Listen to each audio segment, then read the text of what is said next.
እየተበታተነ ብጸልይ እግዚአብሔር አይሰማኝም ለሚለው ሰይጣን ይሰማል። ከአስሩ የቅድስና ደረጃዎች አራተኛው ላይ ካልደረሰ ሐሳቡ ሳይበተን መጸለይ አይችልም። እኛ ደግሞ ገና መጀመሪያውን አልጀመርንም። ስለዚህ ሐሳብ ቢበተንብህ አትጨነቅ፣ አትደነቅ። ከዚያኛው ማዕረግ አልደረስክምና ከዚያ ማዕረግ ሳትደርስ ሐሳቤ ለምን ተበታተነብኝ ማለት ትዕቢት ነው። ዝም ብለህ ቢሰማህም ባይሰማህም ቢገባህም ባይገባህም ጸልይ። ጸሎቱ ለአንተ ባይሰማ ለሰይጣን ይሰማዋል። እኛ የምንጸልየው እግዚአብሔርን ስለምንወድ ከእግዚአብሔር ጋር ለመነጋገር ከእግዚአብሔር ጋር ለመወዳጀት እንጂ የምንጸልየው የእኛ ጸሎት እኛን ስለሚጠብቀን አይደለም። እንደዚያ ብለን ካሰብን ጸሎት ባቋረጥን ጊዜ ሰይጣን ይመታናል። ምክንያቱም መጀመሪያም ስንጸልይ የነበረው ጸሎቴ ይጠብቀኛል እያልን ስለነበር እግዚአብሔር ይጠብቀኛል ካልን ግን አሞን ብናቋረጥ እንኳን ሰይጣን በእኛ ላይ ርስት የለውም። እግዚአብሔር ይጠብቀኛል ብለናልና እኛ ባወቅን ጸለይን ተዘጋጀን ብለናል። ግን አንተ የምታውቀው ብዙ ነውና ሥጋ ወደሙን የምንቀበል በቸርነትህ ነው ብለን ነው የምንቀበለው ማለት ነው። ጸሎትን ማቋረጥ የለብንም ወደ ፈተና እንዳንገባ። ግን ወደ ፈተና ያልገባን ግን ስለ ጸለይን እንደሆነ ማወቅ የለብንም። የሚጠብቀን እግዚአብሔር በቸርነቱ ስለሆነ እንጂ ጸሎቱ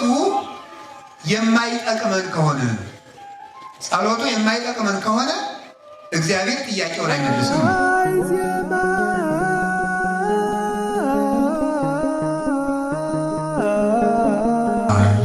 ወወልድ ወመንፈስ ቅዱስ አሐዱ አምላክ። የእግዚአብሔር ቤተሰቦች ሁላችሁ አንድ አምላክ በሚሆን በአብ በወልድ በመንፈስ ቅዱስ ስም እንደምን አደራችሁ? እንደምን ሰነበታችሁ? እንደምን ቆያችሁ? በቸርነቱ የጠበቀን ፈጣሪያችን እግዚአብሔር ስሙ የተመሰገነ ይሁን። በመካከላችን ተገኝቶ ልቡናችንን ከፍቶ እንዲያስተምረን ቅዱስ ፈቃዱ ይሆንልን። እንግዲህ እንደ እግዚአብሔር ፈቃድ ዛሬ በቅዱስ ወንጌል ላይ የተነበበልንን ምንባብ ተምረን እንሄዳለን ማለት ነው። አንድ የምናውቀው እናንተም የምታውቁት ሁላችንም ልናውቀው የሚገባንም አንድ ስርዓት አለ። ቅዳሜ ማታ ዛሬ አልሆን ብሎ ከመከራ ብዛት የተነሳ ብዙ እየተረሱ የመጡ ስርዓቶች አሉ። ቅዳሜ ማታ ከቀኑ 11 ሰዓት ጀምሮ ቤተክርስቲያን ይከፈታል። ምዕመናን ቤተክርስቲያን መጥተው ያድራሉ፣ ቅዳሴ ያስቀድሳሉ።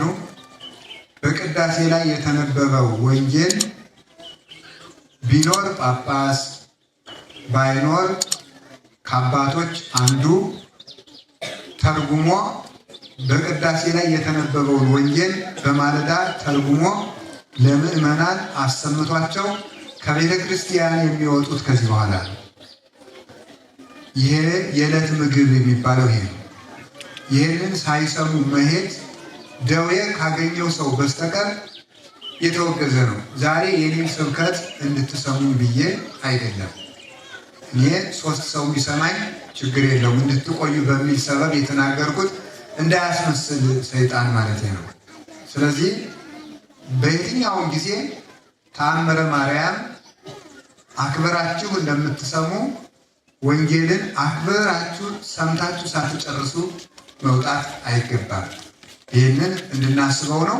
የቅድስት ቤተክርስቲያን አምላክ የተነበበውን ለዕለቱ የመደበልንን የነፍስ ምግብ አበው በግጻው የሰሩትን ካህኑ በቅዳሴ ጊዜ ያነበዋል፣ መምህራን ወጥተው ይተረጉሙታል ማለት ነው። ስለዚህ እንዲያውም ድካም እንዳይኖር ቆሞ በማስቀደስ ጊዜ እንዳትቸገሩ ተብሎ ነው እንጂ አሁን የምንሰብከውን ወንጌል የሚሰበከው ወንጌል እንደተነበበ ቅዳሴ ላይ ነው። ቅዳሴ ላይ ወንጌሉ ሙሉ ተተርጉሞ እስከሚያልቅ ድረስ ምዕመናን ቆሞ ያስቀድሳሉ። ግን በደዌ በእርግና በሽምግልና ያሉ አባቶች እናቶች እንዳይደክሙ ተብሎ ውጭ ላይ የሚሰበከው በዚህ ምክንያት ነው እና በዕለተ ሰንበት የትንሣኤ ምልክት የመንግስተ ሰማያት ምልክት የሆነች ዕለት ስለሆነች በዚህ ቀን ቃሉን እንሰማለን ማለት ነው። አሁን እግዚአብሔርን የምንሰማበት ጊዜ ነው። የሚያስተምር እግዚአብሔር ስለሆነ እግዚአብሔር ይናገራል፣ ሰው ይሰማል። እግዚአብሔር እንድንሰማ እሱም እንዲናገረን ቅዱስ ፈቃዱ ይሁንልን። አሁን የምንማማረው ቅድም እንዳልኳችሁ በቅዳሴ ጊዜ የተነበበው ወንጌል ነው። ወሶበሂ ትጸልዩ ኢትኩኑ ከመ መደልዋን፣ ስትጸልዩ እንደ ግብዞች አትሁኑ። የማቴዎስ ወንጌል ምዕራፍ 6 ከቁጥር 5። ካህኑ እንዲህ ብለው ጀምረው ነው ያነበቡት። ሙሉ ምንባቡን እያነበብን እየተረጎምን እንሄዳለን ማለት ነው። ለምንድን ነው ዛሬ ሰፋ ይበል ያልኩት?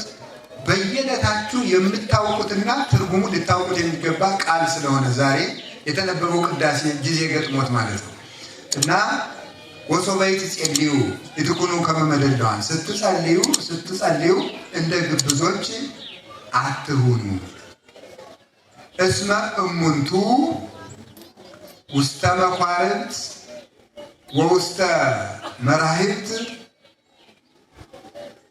ያፈቅሩ ቀዊመ ከመ ያስተርእዩ ለሰብ። እነርሱ ሰው እንዲያያቸው፣ ሰው እንዲመለከታቸው በየአደባባዩ፣ በየማዕዘኑ፣ በየመንገዱ ቆመው መጸለይ ይወዳሉና ስትጸልዩ እንደ ግብዞች አትሁኑ ይላል። ይህ ምዕራፍ 3 አንቀጽ ነው ያለው። ምዕራፍ 6 ማቴዎስ ወንጌል ምዕራፍ 6 3 አንቀጽ አለው፣ ወይም ሶስት ምኖችን የያዘ ነው። ስለ ምንነቶችን 3 ጉዳዮችን የያዘ ነው። አንቀጸ ጸሎት፣ አንቀጸ ምጽዋት፣ አንቀጸ ጾም። አንቀጸ ጸሎት፣ አንቀጸ ምጽዋት፣ አንቀጸ ጾም 3 ጉዳዮችን ይዟል። ጌታችን መድኃኒታችን ኢየሱስ ክርስቶስ በቆሮንቶስ በረሃ ምድረ በዳ ሲጾም 40 ቀንና 40 ሌሊት ሲጾም በ3 የኃጢአት ራሶች ተፈትኖ ነበረ። በምን? በስስት፣ በፍቅረ ነዋይ ወይም ገንዘብን በመውደድና በትዕቢት ሰይጣን የፈተነው ማለት ነው። ገንዘብን በመውደድ ፈተና፣ በትዕቢት ፈተናና በስስት ፈተና ፈትኖት ነበረ። በኋላ ጌታ ደግሞ ዲያብሎስን አሸንፎ ከመጣ በኋላ ለሕዝቡ እነዚህን 3 የኃጢአት ራሶች የሚሸነፉባቸውን 3 የሥነ ምግባር ራሶች የሚባሉትን ደግሞ አስተማረ። 3ቱ የሥነ ምግባር ራሶች የሚባሉት ምንድን ናቸው ከተባለ ጸሎት፣ ምጽዋትና ጾም ናቸው። የሚጾም ሰው ስስት ይጠፋለታል። የሚመጸውት ሰው ደግሞ የገንዘብ ፍቅር ይጠፋለታል። የሚጸልይ ሰው ደግሞ ትዕቢት ይጠፋለታል። 3ቱን ኃጢአቶች ያሸነፈ ሰው ደግሞ በዓለም ላይ ማንኛውም ኃጢአት ሊቃወመው አይችልም። የኃጢአት ሁሉ ስሮች እነዚህ ናቸው። ገንዘብ የሚወድ ሰው፣ የሚሳሳ ሰው ገንዘብ ይወዳል። ገንዘብ የሚወድ ሰው ደግሞ ትዕቢተኛ ይሆናል። ትዕቢተኛ ሰው ደግሞ በእግዚአብሔር የተጠላ ነው። ስለዚህ እነዚህ ሶስቱን አንድ ሰው በሕይወት ዘመኑ ሁሉ መጥላት ያለበት እነዚህ ነው። እነዚህን ተቃውሞ ካሸነፈ ሌሎቹን ማሸነፍ ይቻላል። ስለዚህ እነዚህ የሥነ ምግባር ራሶች ይባላል። አሁን ዛሬ ከ3ቱ የምንማረው ምኑን ነው ካላችሁ ጸሎትን ነው። ዛሬ የምንማማረው ጸሎትን ነው። ጸሎትን ከነ ስርዓቱ ጌታችን መድኃኒታችን ኢየሱስ ክርስቶስ አስተምሮናል። ጸሎት ማለት ስለ ትርጉሙ ልንገራችሁና አሁን ይሄ እንዴት እንደምንጸልይ ነው። ጸሎትን መደበኛ አድርጎ ጌታ ግን እንዴት እንደምንጸልይ ነው የነገረን። መጀመሪያ ስለ ጸሎት ትንሽ ልንገራችሁ። ጸሎት ብሂል ተናግሮ ምስለ እግዚአብሔር። ጸሎት ማለት ከእግዚአብሔር ጋር መነጋገር ማለት ነው። ጸሎት ማለት ከእግዚአብሔር ጋር መነጋገር ማለት ነው። ከእግዚአብሔር ጋር መነጋገር። ሰው ሲጸልይ ከእግዚአብሔር ጋር ይነጋገራል። ስንጸልይ ፊት ለፊታችን እግዚአብሔር አለ። እግዚአብሔርን እያነጋገርን ነው። አምላኬ አምላኬ ለምን አደገኝ፣ አምላኬ አምላኬ ለምን ተውከኝ ስለው ፊት ለፊት አድርጌ እያናገርኩት። አንድ ሰው ጸሎት የሚያቋርጥበት ምክንያት ጸሎት የሚሰለቸው ወይም ጸሎቱን እያቆራረጠ የሚጸልየው ለምንድን ነው ካላችሁኝ ከማን ጋር እንደሚነጋገር ስለማያውቅ ነው። ሁላችሁም እንደምታስቡት አንድ የምንወደውና የምናከብረው ትልቅ ሰው በሰው ሰውኛው ትልቅ የተባለ ሰው እኛን ለማነጋገር ቀጠሮ ቢይዝልን ያንን ሰው ለማነጋገር ከተያዘልን ቀጠሮ የተነሳ እንቅልፍ አልወስደን ብሎ ያድራል። ጸሎት ግን እግዚአብሔርን ያህል ንጉሥ ሰራዊተ መላእክት እያመሰገኑት ቅዱሳን አባቶች እያመሰገኑት ለእኛ ለአንድ መናኛና የተናቅን ፍጡሮች ቀጠሮ ይዞ ሊሰማን ይጠብቃል። ያንን ንቀን ነው የምንቀረው ማለት ነው። እግዚአብሔር አሁን ለምሳሌ ስንት ቀን ያመላለሰን ያን የቀበሌ ጽሕፈት ቤት ኃላፊ ወይም የመዘጋጃ ሰራተኛ ሰኞ ቢገኝልን እንዴት ደስ ይለናል። ለፍቼ እኮ ዛሬ ተሳካልኝ እንላለን። ያገኘነው ሰውዬ የምድር ደብዳቤ የሚጽፍ ሰው ነው ያናገረን።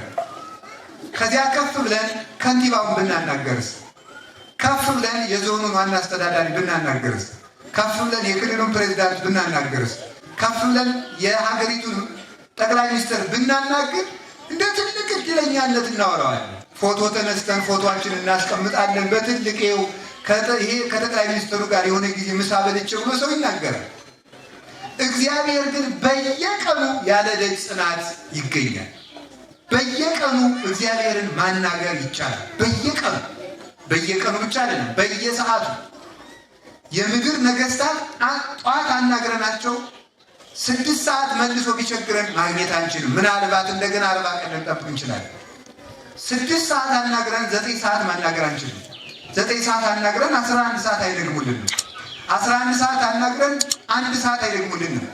ሌሊት ቢቸግረን አይደግሙልንም። አናገኛቸውም ሁሉ ብንጠራቸው ሌሊት ከቢሯቸው ብንሄድ ወንጀለኛ ተብለን ልንታሰርም እንችላለን።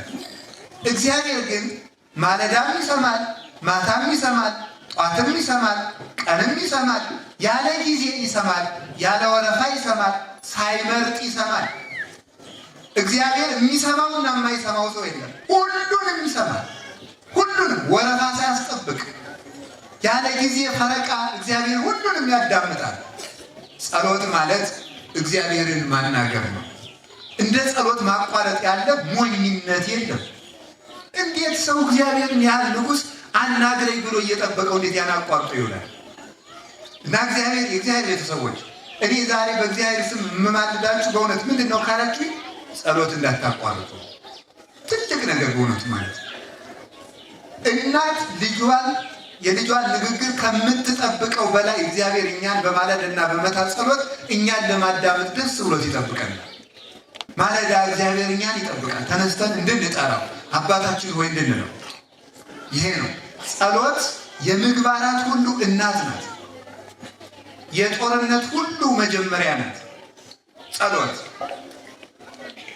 ዲያብሎስ እንደ ጸሎት አድርጎ የሚጠላው ስነ ምግባር የለም። ጾም ሊሆን ይችላል፣ ስግደት ሊሆን ይችላል፣ ምጽዋት ሊሆን ይችላል፣ ቸርነት ሊሆን ይችላል፣ የዋህት ሊሆን ይችላል፣ በጎነት ሊሆን ይችላል፣ ገርነት ሊሆን ይችላል፣ ፍቅር ሊሆን ይችላል፣ ሰላም ሊሆን ይችላል፣ መተዋተረስ ሊሆን ይችላል፣ ሰማዕትነት ሊሆን ይችላል፣ ምንኩስና ሊሆን ይችላል፣ ማስቀደስ ሊሆን ይችላል።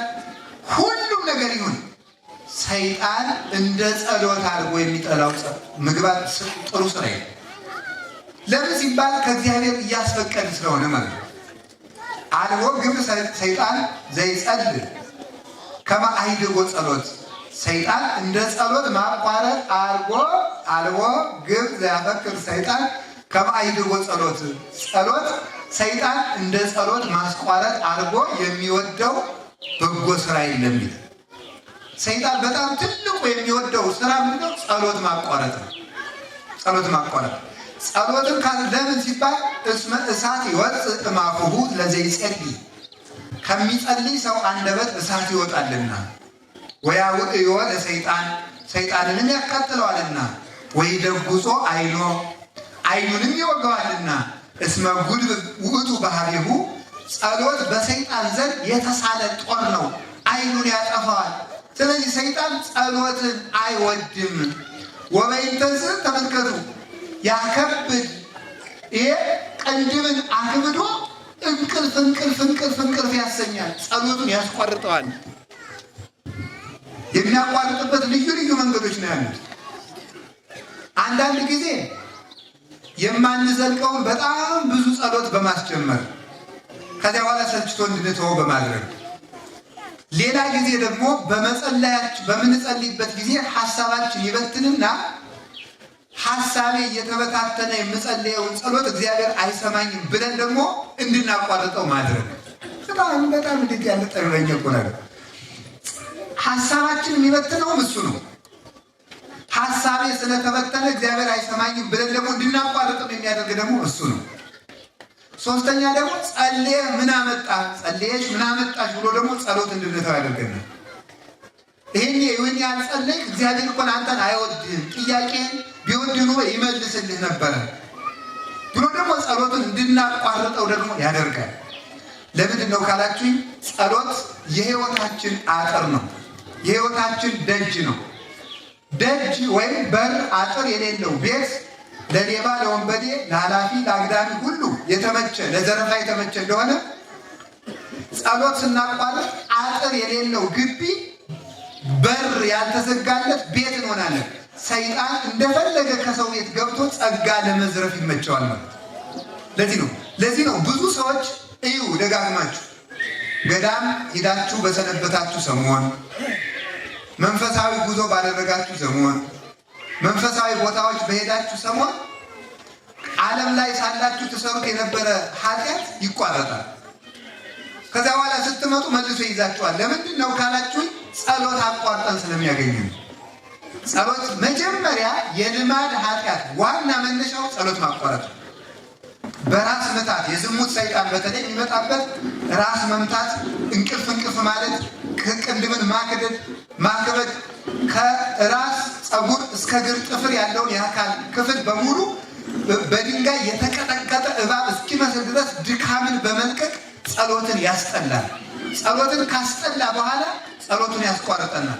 ካስቋረጠን ረድኤተ እግዚአብሔር እኛ ጋር ስለሌለ የፈለገውን ኃጢአት ለማሰራት ይመቸዋል። ኃጢአተኛ ለመሆን የመቅሰፍት ሁሉ መጀመሪያ ምንድን ነው ካላችሁ ጸሎት ማቋረጥ። የበረከት ማጣት ምንጭ ዋናው ጸሎት ማቋረጥ ነው። የጠብ መጀመሪያ ዋና ምንድን ነው? ጸሎት ማቋረጥ ነው። የባለትዳሮች ሁከት ከምንድን ነው የሚመጣው? ጸሎት ከማቋረጥ ነው። አትጸልዩ። ስለማይጸለይ ፍቅሩም ያረጃል፣ ትዳሩም አሮጌ ይሆናል፣ ቤቱም ይቀዘቅዛል፣ ውሃ ይሆናል፣ ሙቀት ሃይማኖት የለውም፣ ይጠላል። ባልየው ወጥቶ መግባትን ይጠላል፣ ሚስቲቱ የባሏን መምጣት ትጠላለች። ለምን? ጸሎት የተለየው ትዳር ስለሆነ ቀዝቃዛና የተጠላ የነገር እሾህ የወረሰው ይሆናል ማለት። በሕይወታችን ዘመን ሁሉ ከመከራም የምናመልጠው የያዝነው የሚበረክትልን ጸሎት ያላቋረጥን እንደሆነ የምንጸልየውን ማወቅ አለብን። እንግዲህ በሕግ የተፈቀደው ዳዊት አቡነ ዘበሰማያት ነው። መዝሙረ ዳዊት አቡነ ዘበሰማያት የክርስቲያኖች የመጀመሪያ የሕግ ጸሎታቸው ዳዊት፣ አቡነ ዘበሰማያት፣ ውዳሴ ማርያም እነዚህ ናቸው። ከዚያ በኋላ ደግሞ በርታ ሲል ገድለ ቅዱሳን ከቅዱሳን ገድል አንድ ይጨምራል። ሲበረታ ቅዳሴ ማርያም ይጨምራል። ሲበረታ ወንጌል ዮሐንስ ይጨምራል። ከዚያ በኋላ ጎልጎታ፣ አርጋኖን እያለ ይጨምራል። አሁን ግን ማን እንደፈጠረው የማይታወቅ የጸሎት ጋጋታ ሞልቷል። አሁን መዝገበ ጸሎት የሚባል አለ። የሆነ ጥርቅም ማለት እንዳይከፋችሁ።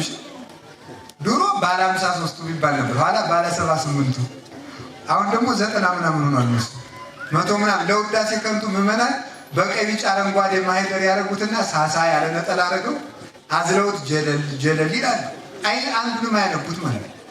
ከዛ በኋላ መልካ አርሴማ አይቀር፣ መልካ ሚካኤል አይቀር፣ ውዳሴ አምላክ አይቀር፣ ሰይፈ ሚካኤል፣ ሰይፈ ስላሴ አይቀር፣ ሰይፈ መለኮት አይቀር፣ ግግግግግግ አንዱንም ከዚያ በኋላ አይጸለይም። መጀመሪያ በሕግ የታዘዘውን ጸልዩ። ከደረ ጸሎተ ባርቶስ ምንድን ነው ይኛል? በሕግ የታዘዘውን 318ቱ ሊቃውንት በፍትሐ ነገሥት ያዘዙትን፣ ነቢያት ሐዋርያት ያዘዙትን መዝሙረ ዳዊት፣ ውዳሴ ማርያም፣ ዳዊት፣ ወንጌል ጸልዩ። አሁን ከዛሬ ጀምሮ ሁላችሁም ዳዊት ይኖራችኋል። እሺ አቤት። መዝሙረ ዳዊት የሌለው ክርስቲያን አይደለም። እዩት። ስርዓት ምን ያስተምርናል ካላችሁ ገድለ ቅዱሳን ስርዓተ ቤተክርስቲያን። አሁን ይኸውላችሁ ተክሊል ሲፈጸም ዳዊትና ውዳሴ ማርያም የሚደገሙ ምንም አይደለም ይሄ ወንጌል አለቀ። እሺ ክርስትና ሲነሳ ዳዊት ውዳሴ ማርያም ነው የሚጸለየው፣ ወንጌል ነው የሚጸለየው። ሙታን ሲፈቱ ዳዊት ውዳሴ ማርያም ወንጌል ነው የሚጸለየው።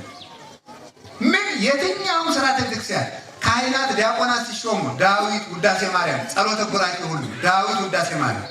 ካህኑ ቅዳሴ ከመግባቱ በፊት ቅድመ ግባተ መንጦላዕት የሚባል ጸሎት አለ።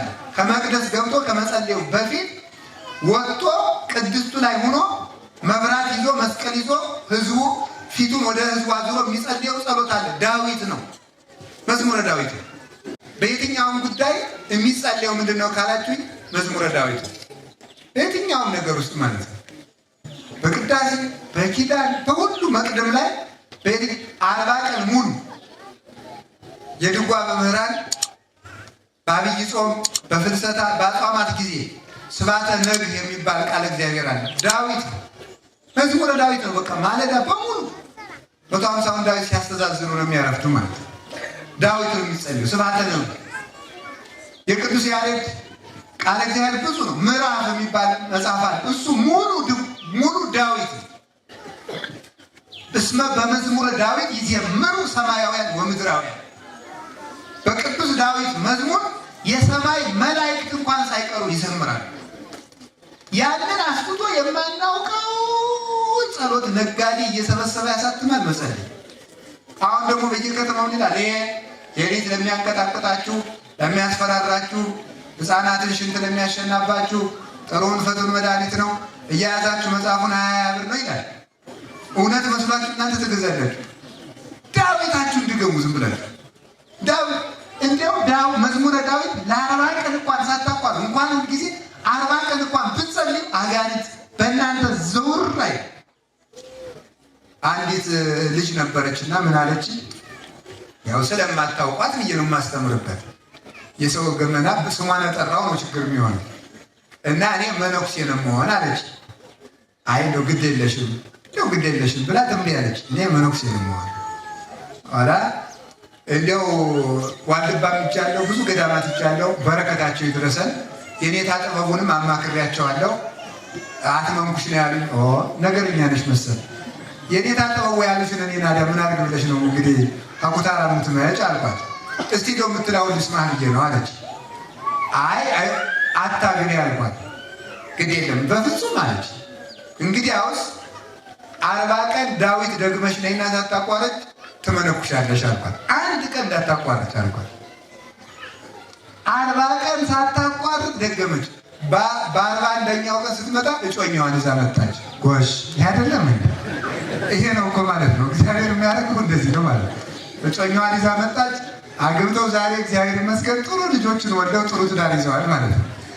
ምን ልላችሁ ፈልጌ ነው፣ እኔ አይደለም ያደረኩት። እኔ ይሄን እየነገርኳችሁ ያለ የማንን ነው?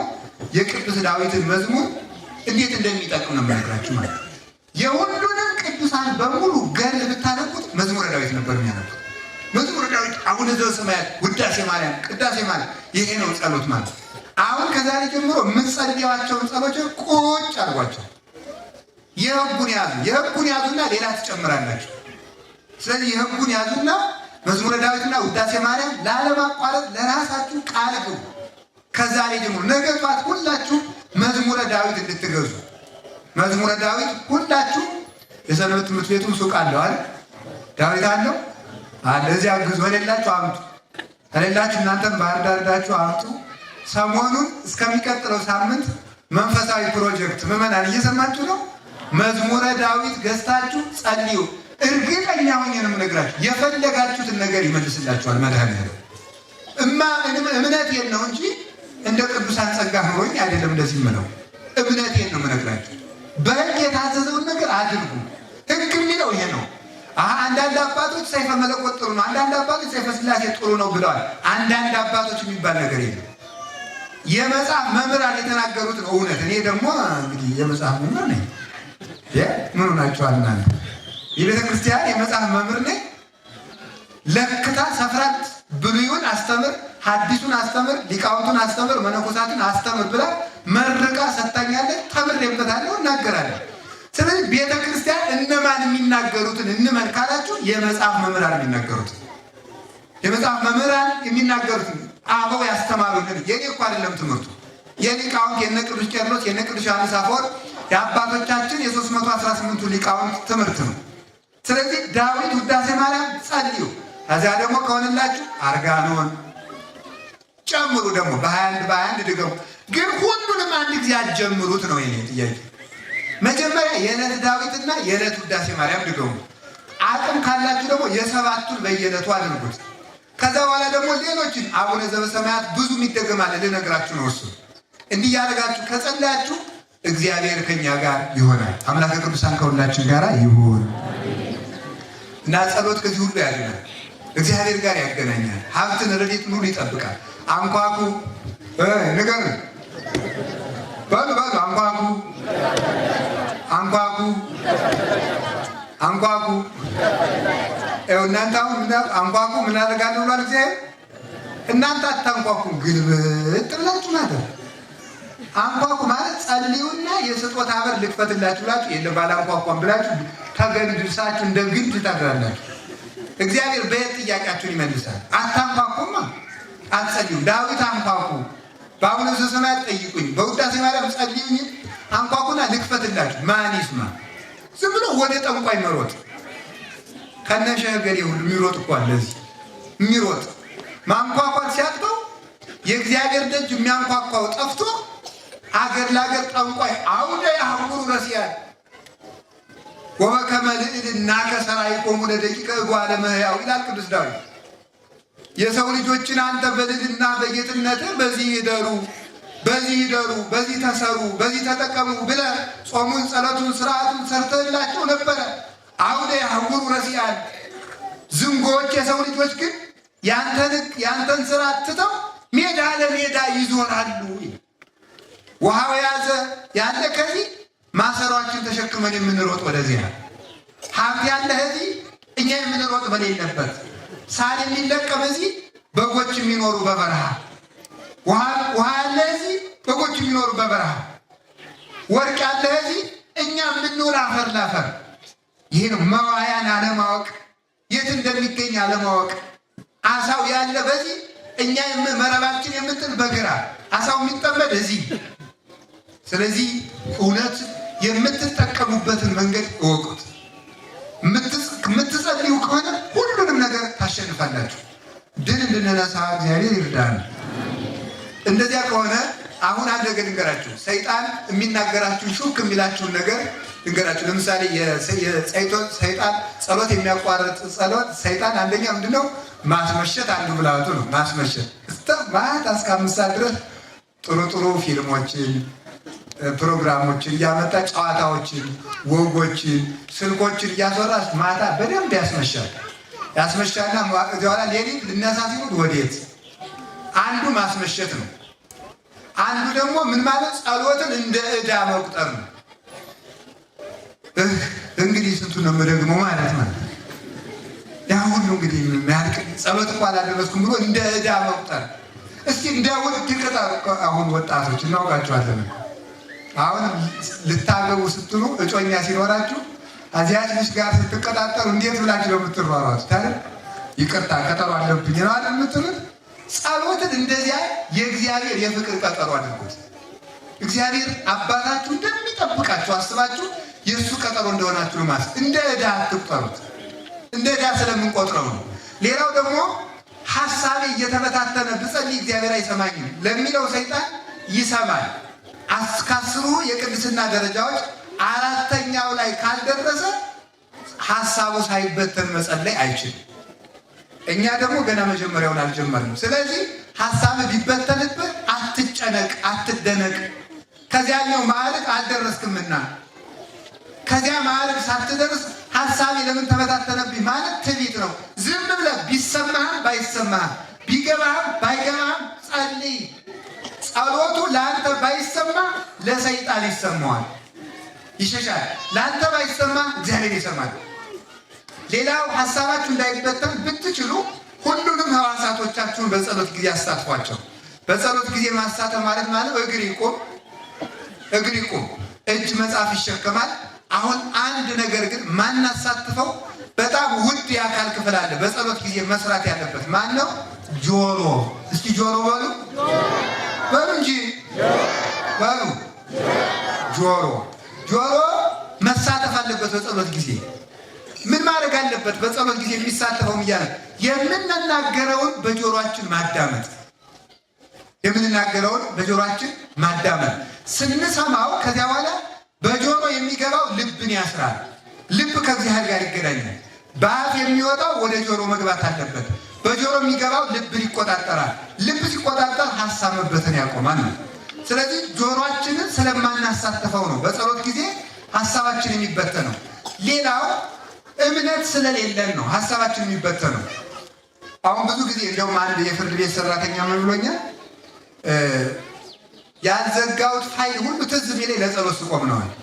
በቃ ትዝ ይለኛል። የጠፋ ዕቃ ሁሉ በጸሎት ጊዜ ነው ትዝ የሚላችሁ የት እንዳለ ማለት። ያልደወላችሁት ስልክ ሁሉ ትዝ ይላችኋል ማለት። ኑሮ ያስጨንቀናል። ማታ ምንድን ነው የምሆነው? ነገ ምንድን ነው የምሆነው? ነገ የተጣልተው እኛም ደግሞ ሆነው የታገር ነው የምኖረው? ምን አይነት ቤት ውስጥ ነው የምኖረው? ይሄ ሁሉ ያስጨንቀናል።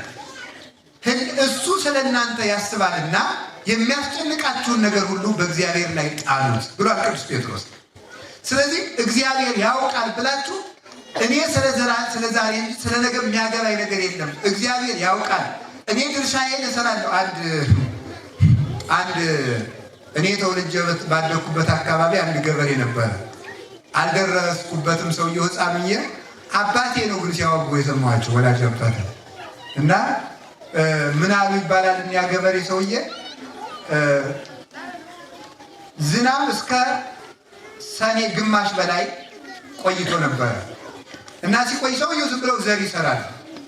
ኧረ ተው እባክህን፣ ኧረ ተው አንተ ሰውዬ ቢያንስ እንኳን ዘሩ ለልጆቹ ቢበሉት ምን አለ ሲባል ምን ብለው መለሱ መሰላችሁ? እግዚአብሔር ዝራ እንጂ ውሃ ቅዳ አላለኝም ብሏል። እስኪ በሉ እግዚአብሔር ዝራ እንጂ በሉ ምን አላለኝም አሉ?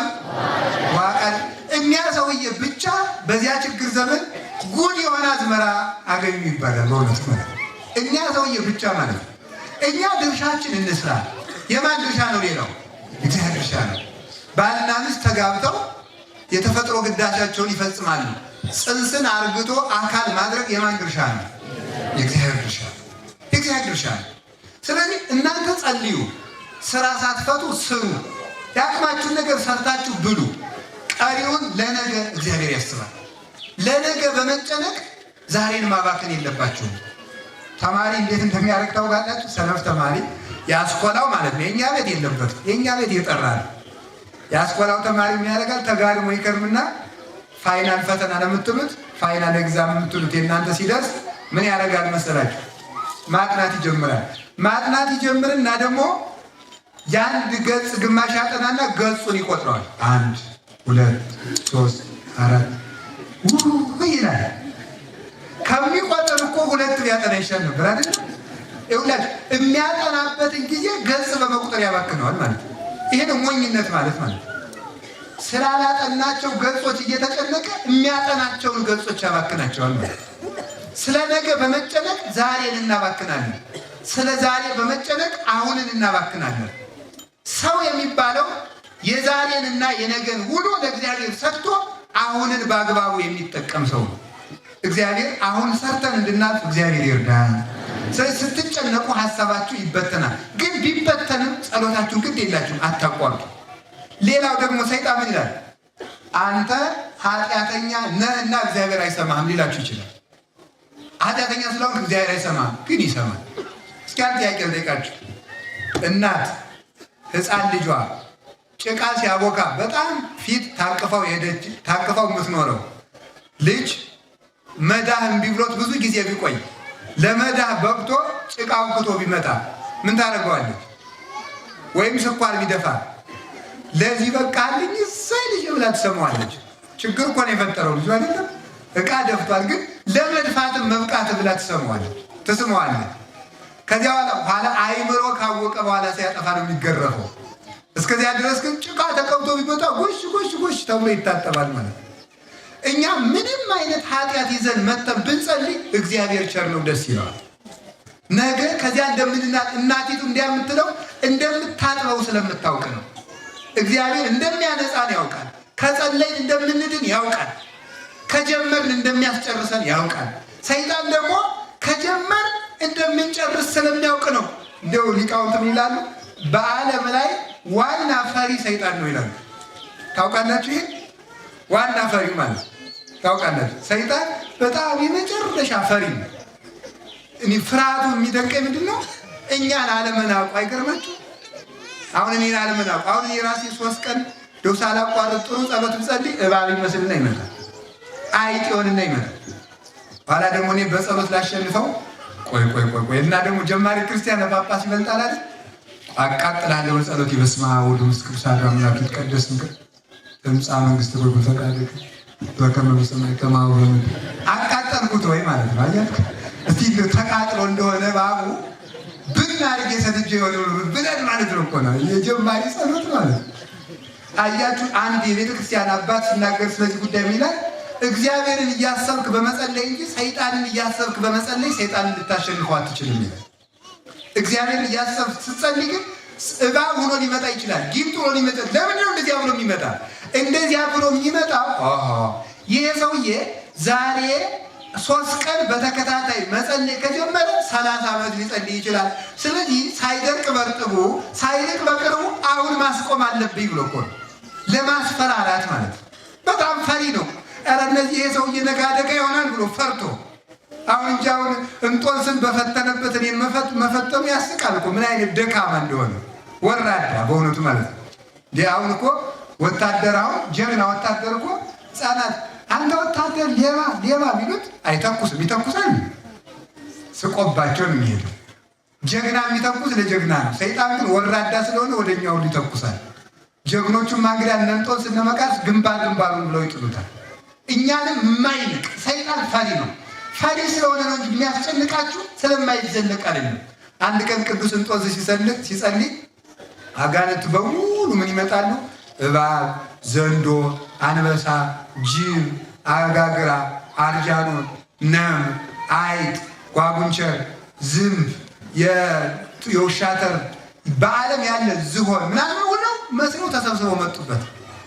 አውቆ እኮ ነው አውሬ አይደለም መስሎ ማለት ነው። ኋላ ቅዱስ እንጦንስ ምን አላቸው?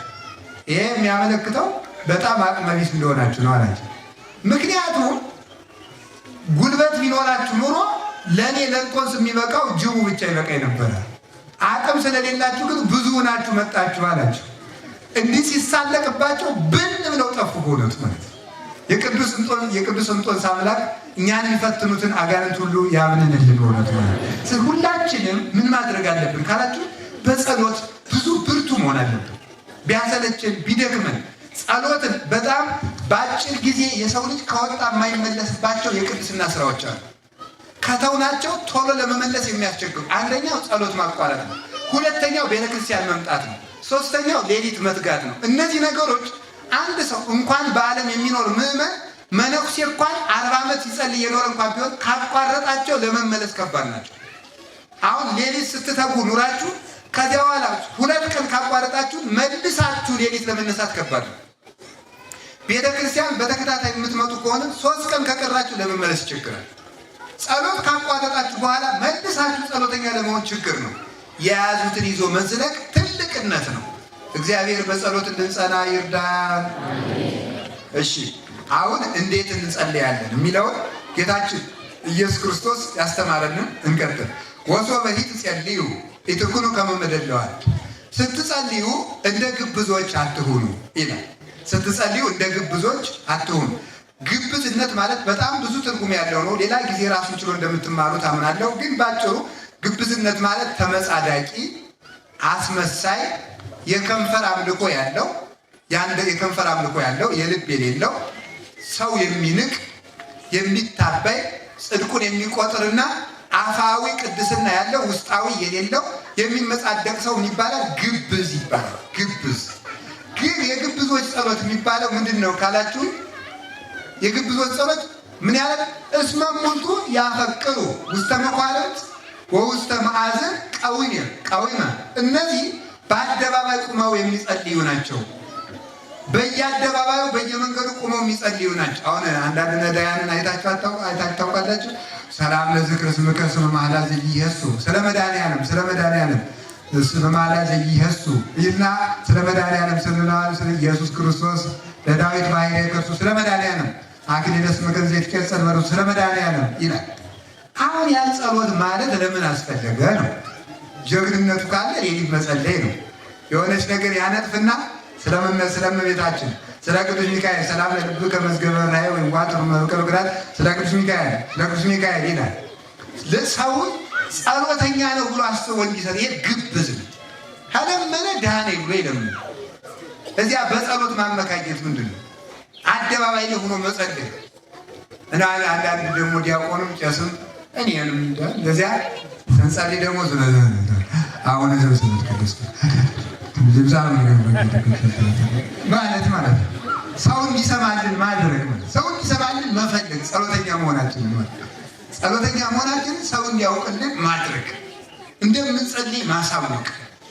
ሌሊት ከምዕመናን ቤት ሄደን በእንግድነት ስናድር ጸሎተኛ መሆናችን እንዲያውቅ ፍካሬ ጻድቃን ወዛጣን መዝሙር ዘዳዊት ሀሌሉያ ብፁዕ ብእሲ ዘይሖረ በምክረ ርስያ ወዘይነበረ ተመመረ መስጠት ወዘህጎ ያነብ ማለት ሌሊት ወይካል ተጥቅልት አበ ማዘላይ እንታተው ፍሬሃ በጊዜያ ወቆጽላኒ እያለ የሚዛልኝ ማለት ጸሎተኛ ነኝ ብሎ መመጻደቅ ማለት መመጻደቅ። ጸሎተኛ መሆናቸውን እንዲታወቅላቸው የሚፈልጉ ሰዎች ግብዞች ይባላሉ። እነዚህ አሁን ግሸን ስትሄዱ ታውቃላችሁ። በጣም ትልቅ ድርሳነ ሚካኤል በጣም ትልቅ ይዝና እንደዚህ በጣም ትልቅ ድንች የሚያህል መቁጠሪያ በዚህ ባይታዊ ቅዱስነታቸው ያንን ወንድ ከሆነ እንግዲህ በቀሚሱ ስራ ያደረገው እስቲ እንዲያቻሉ ይተኛ ጀግና ከሆነ አሪያን መመናን ይጓይል ጽነት የሚያባጥ አልቀው ብሩን ጣብ ጉዳዩ ብር እኮ ነው። ብር ላይ ነው ያለው። የውሸት እንደዚህ የተመጻደቁብን ማለት አንድ ጊዜ ትዝ ይለኛል። ግሸን አንድ ባይታዊ ሰውዬ እንደዚህ ይደበድባል። ትልቅ መቁጠሪያ ያልሆነ ይጸልያል ያለ ሰው ሁሉ ብር ይጥላል። አላ ይሰብካል ደግሞ እና ሲሰብክ እኔም እንደዚህ ካባ ማላረቁ ጎተት ያለ ፎጣ ለብሼ እዚህ ሄድኩ። አላ ጅም እስቲ የሚለው ምንድን ነው ሰውዬ ብዬ ተሰብስቦ የሚሰማው ህዝብ ይጀንጠኝ ኤውላችሁ አገሪቱን የሚያጠፋት ያልተማሩ እንደዚህ ያሉ መነኩሴ ናቸው ይላል። እኔ የዛን ጊዜ የብሉይ ኪዳንና የአዲስ ኪዳን ተምሬያለሁ በእውነቱ ማለት ነው። እንደዚህ ያሉ መነኩሴ ናቸው አገሪቱን የሚያጠፋት ይላል። ዝም እና ወደ ትምህርታችን እንሄዳለን። ቅዱስ ገብርኤል ያበሰራት ቅዱስ ገብርኤል የተገለጠላት ቅድስት ሴት ማናት? እስቲ አንተ መነኩሴ ተናገር አለ። አጋር አልኩት። ይሄን አያውቀውም እሱ እመቤታችንን ብቻ ነው የሚያውቀው ማለት ነው። ግን ምክንያቱም ብሉይ ኪዳን ያልተማረ ሰው ይሄን ሊያውቅ አይችልም። ኦሪት ዘፍጥረት ላይ ነው ያለና የአብርሃም ገረድ ተሰዳ ስትሄድ ምን አድርጎ ነበረ? መልአኩ ቅዱስ ገብርኤል ተገልጦ ልጇ በውሃ ጥም ሊሞት ሲል ውሃ አሳይቷታል። ያ መልአክ ቅዱስ ገብርኤል ነው የሚለውን ትርጓሜ የተማረ ሰው ብቻ ነው የሚያውቀው። ቅዱስ ገብርኤል ነውና ውሃው ክርስቶስ ነው። ቅዱስ ገብርኤል ደግሞ የሕይወት ውሃ ክርስቶስን አብስሯል ተብሎ ትርጓሜውን የሚያውቅ የተማረ ሰው ነው። ሰውየው ጥሬቱ መጽሐፍ ቅዱስን አጋራ እሺ ብሎ መንፈስ እግዚአብሔር አልፈቀደም ወደዚህ አይደል ብሎ ሲሄድ ትዝ ይለኛል እላችኋለሁ። ወደት ማለት እና ይሄ ሁሉ ምነግራችሁ ምንድን ነው ካላችሁ አስመሳይነት ምድርን ቆርጥሞ እየበላት ነው። በእውነቱ አስመሳይነት የሌለንን ጽድቅ ጻድቅ በማስመሰል ከሌለን የለንም። ባለን ነገር ህዝቡ ደግ ነው። የኢትዮጵያ ህዝብ እኮ ደግ ነው። የኢትዮጵያ ህዝብ በተለይ የአዲስ አበባው ደግ ነው። የአዲስ አበባው ደግ ነው። እናንተ እንኳን መናድ ናቸው። ለምን መሰላችሁ? አሁን የአዲስ አበባው ምዕመን ይመስለኛል ንስሐ አባቱ አብሮት ቢራ ጠጥቶ ሰክሮ በበነገው ንስሐ ልጅ ብሎ ሰክሬ ብሎ ይናዘዛል። አይደንቃችሁም? ይህ ደግነት እኮ ነው። የዚህ አካባቢ ሰው ግን ቄሱ እየሰከረ እዚህ መንጋ ሰካራ ምኛል ሊመክር ደግሞ አንተ ተቀመጥ አትሉም ትላላችሁ። አሁን እኔን ማታ ቢራ ስጠጣፍታለሁ በድንጋይ አትወግሩኝም? በድንጋይ ነው የምትወግሩኝ። በእውነቱ እኔም አልጠጣም በእውነቱ ማልጠጣ ግን እናንተም ፈርቻ አይደለም። መጠጣትም ኃጢአት የለውም። ኃጢአት ማብዛት መስከር ነው እንጂ ቢጠጡ ነው። እግዚአብሔር የፈጠረው ፍጥረት ሁሉ ቅዱስ ነው። መስከር ነው ኃጢአት እንጂ አንድ ሁለት ቢጠጡ ካህናትም ችግር የለባቸው። መስከር ግን ነውር ነው በእውነቱ ማለት ነው። መስከር ነውር ነው እና እናንተም አታስክሩ። ካህናትን አፈርሰውን እያላችሁ አታስክሩ። ሁለት ሶስት ሰው በቃ ይዝም እሺ ነው ማለት በቀር በሞት እያላችሁ እያሰከራችሁ መስቀላችሁ ሁሉ ጠላ እንዲል ማድረግ የለባችሁ። ከቃሉ ጋር ናችሁ። እግዚአብሔር ከሁላችን ጋር ይሁን። ስለዚህ አሁን እኔ የምነግራችሁ ግን ተመጻዳቂ የሚባለው ይሄ ነው ማለት ነው። የሚመጻደቅ ጸሎተኛ መምሰል የሚፈልግ በአደባባይ እኔ በአጋጣሚ እንደው ለአንድ ጊዜ ስንት ቀን አወራኋት ኢየሩሳሌም አንድ ቀን እጄ በቃ ዝሜ ዘመን ለፍልፌ ልሞት ነው። አንድ ቀን አንድ ሰው እያሉ አይኑ ጉር ነበር አለ እና አይኑ ጉር ሆኖ አንድ ቀን በራለት። አንድ ቀን በርቶለት ወዲያው ተገልጦ ጥንቸላየና አይኑ ጠፋ። ከዚያ በኋላ እንዲህ ያለው ነገር ሲያምር ሲባል እንደ ጥንቸሊቱ ነው ወይ አንድ በቃ ስራው ሁሉ እንደዚህ ያለው እና እኔ ኢየሩሳሌም አንድ ቀን እጄ መከራዬን ስንት ቀን ተናገርኳት እና ኢየሩሳሌም ሄጄ ፈሪሳውያን ሲጸልዩ አይቻለሁ። በእውነት አስፋልት ላይ ቆመው ይጸልያል። አስፋልቱ ላይ ማለት እዚያ ላይ መጸለይ ነውር ነው። እንደነዚህ አይነት ግብዞችን አትሁኑ። ጸሎተኛ ለመምሰል አትጸልዩ። እግዚአብሔር ለሚያያችሁ ሁናችሁ ጸልዩ። ቤተክርስቲያኑ ሲጸለይ ሶስት ቦታዎች አላት ቤተክርስቲያን። መካነ ጸሎት፣ መካነ ተግሳጽ፣ መካነ ምጽዋት ይባላሉ። መካነ ጸሎት የሚባለው አንደኛ አጸዱ ነው፣ ይሄ ዛፉ ማለት ነው። ሁለተኛ ደግሞ ከቅድስቱ ጀምሮ እስከ ቅኔ ማህሌቱ ያለው ነው፣ እስከ መቅደሱ ያለው መካነ ጸሎት ይባላል። መካነ ተግሳጽ የሚባለው ይሄ አውደ ምሕረቱ ትምህርት የሚሰጥበት ነው።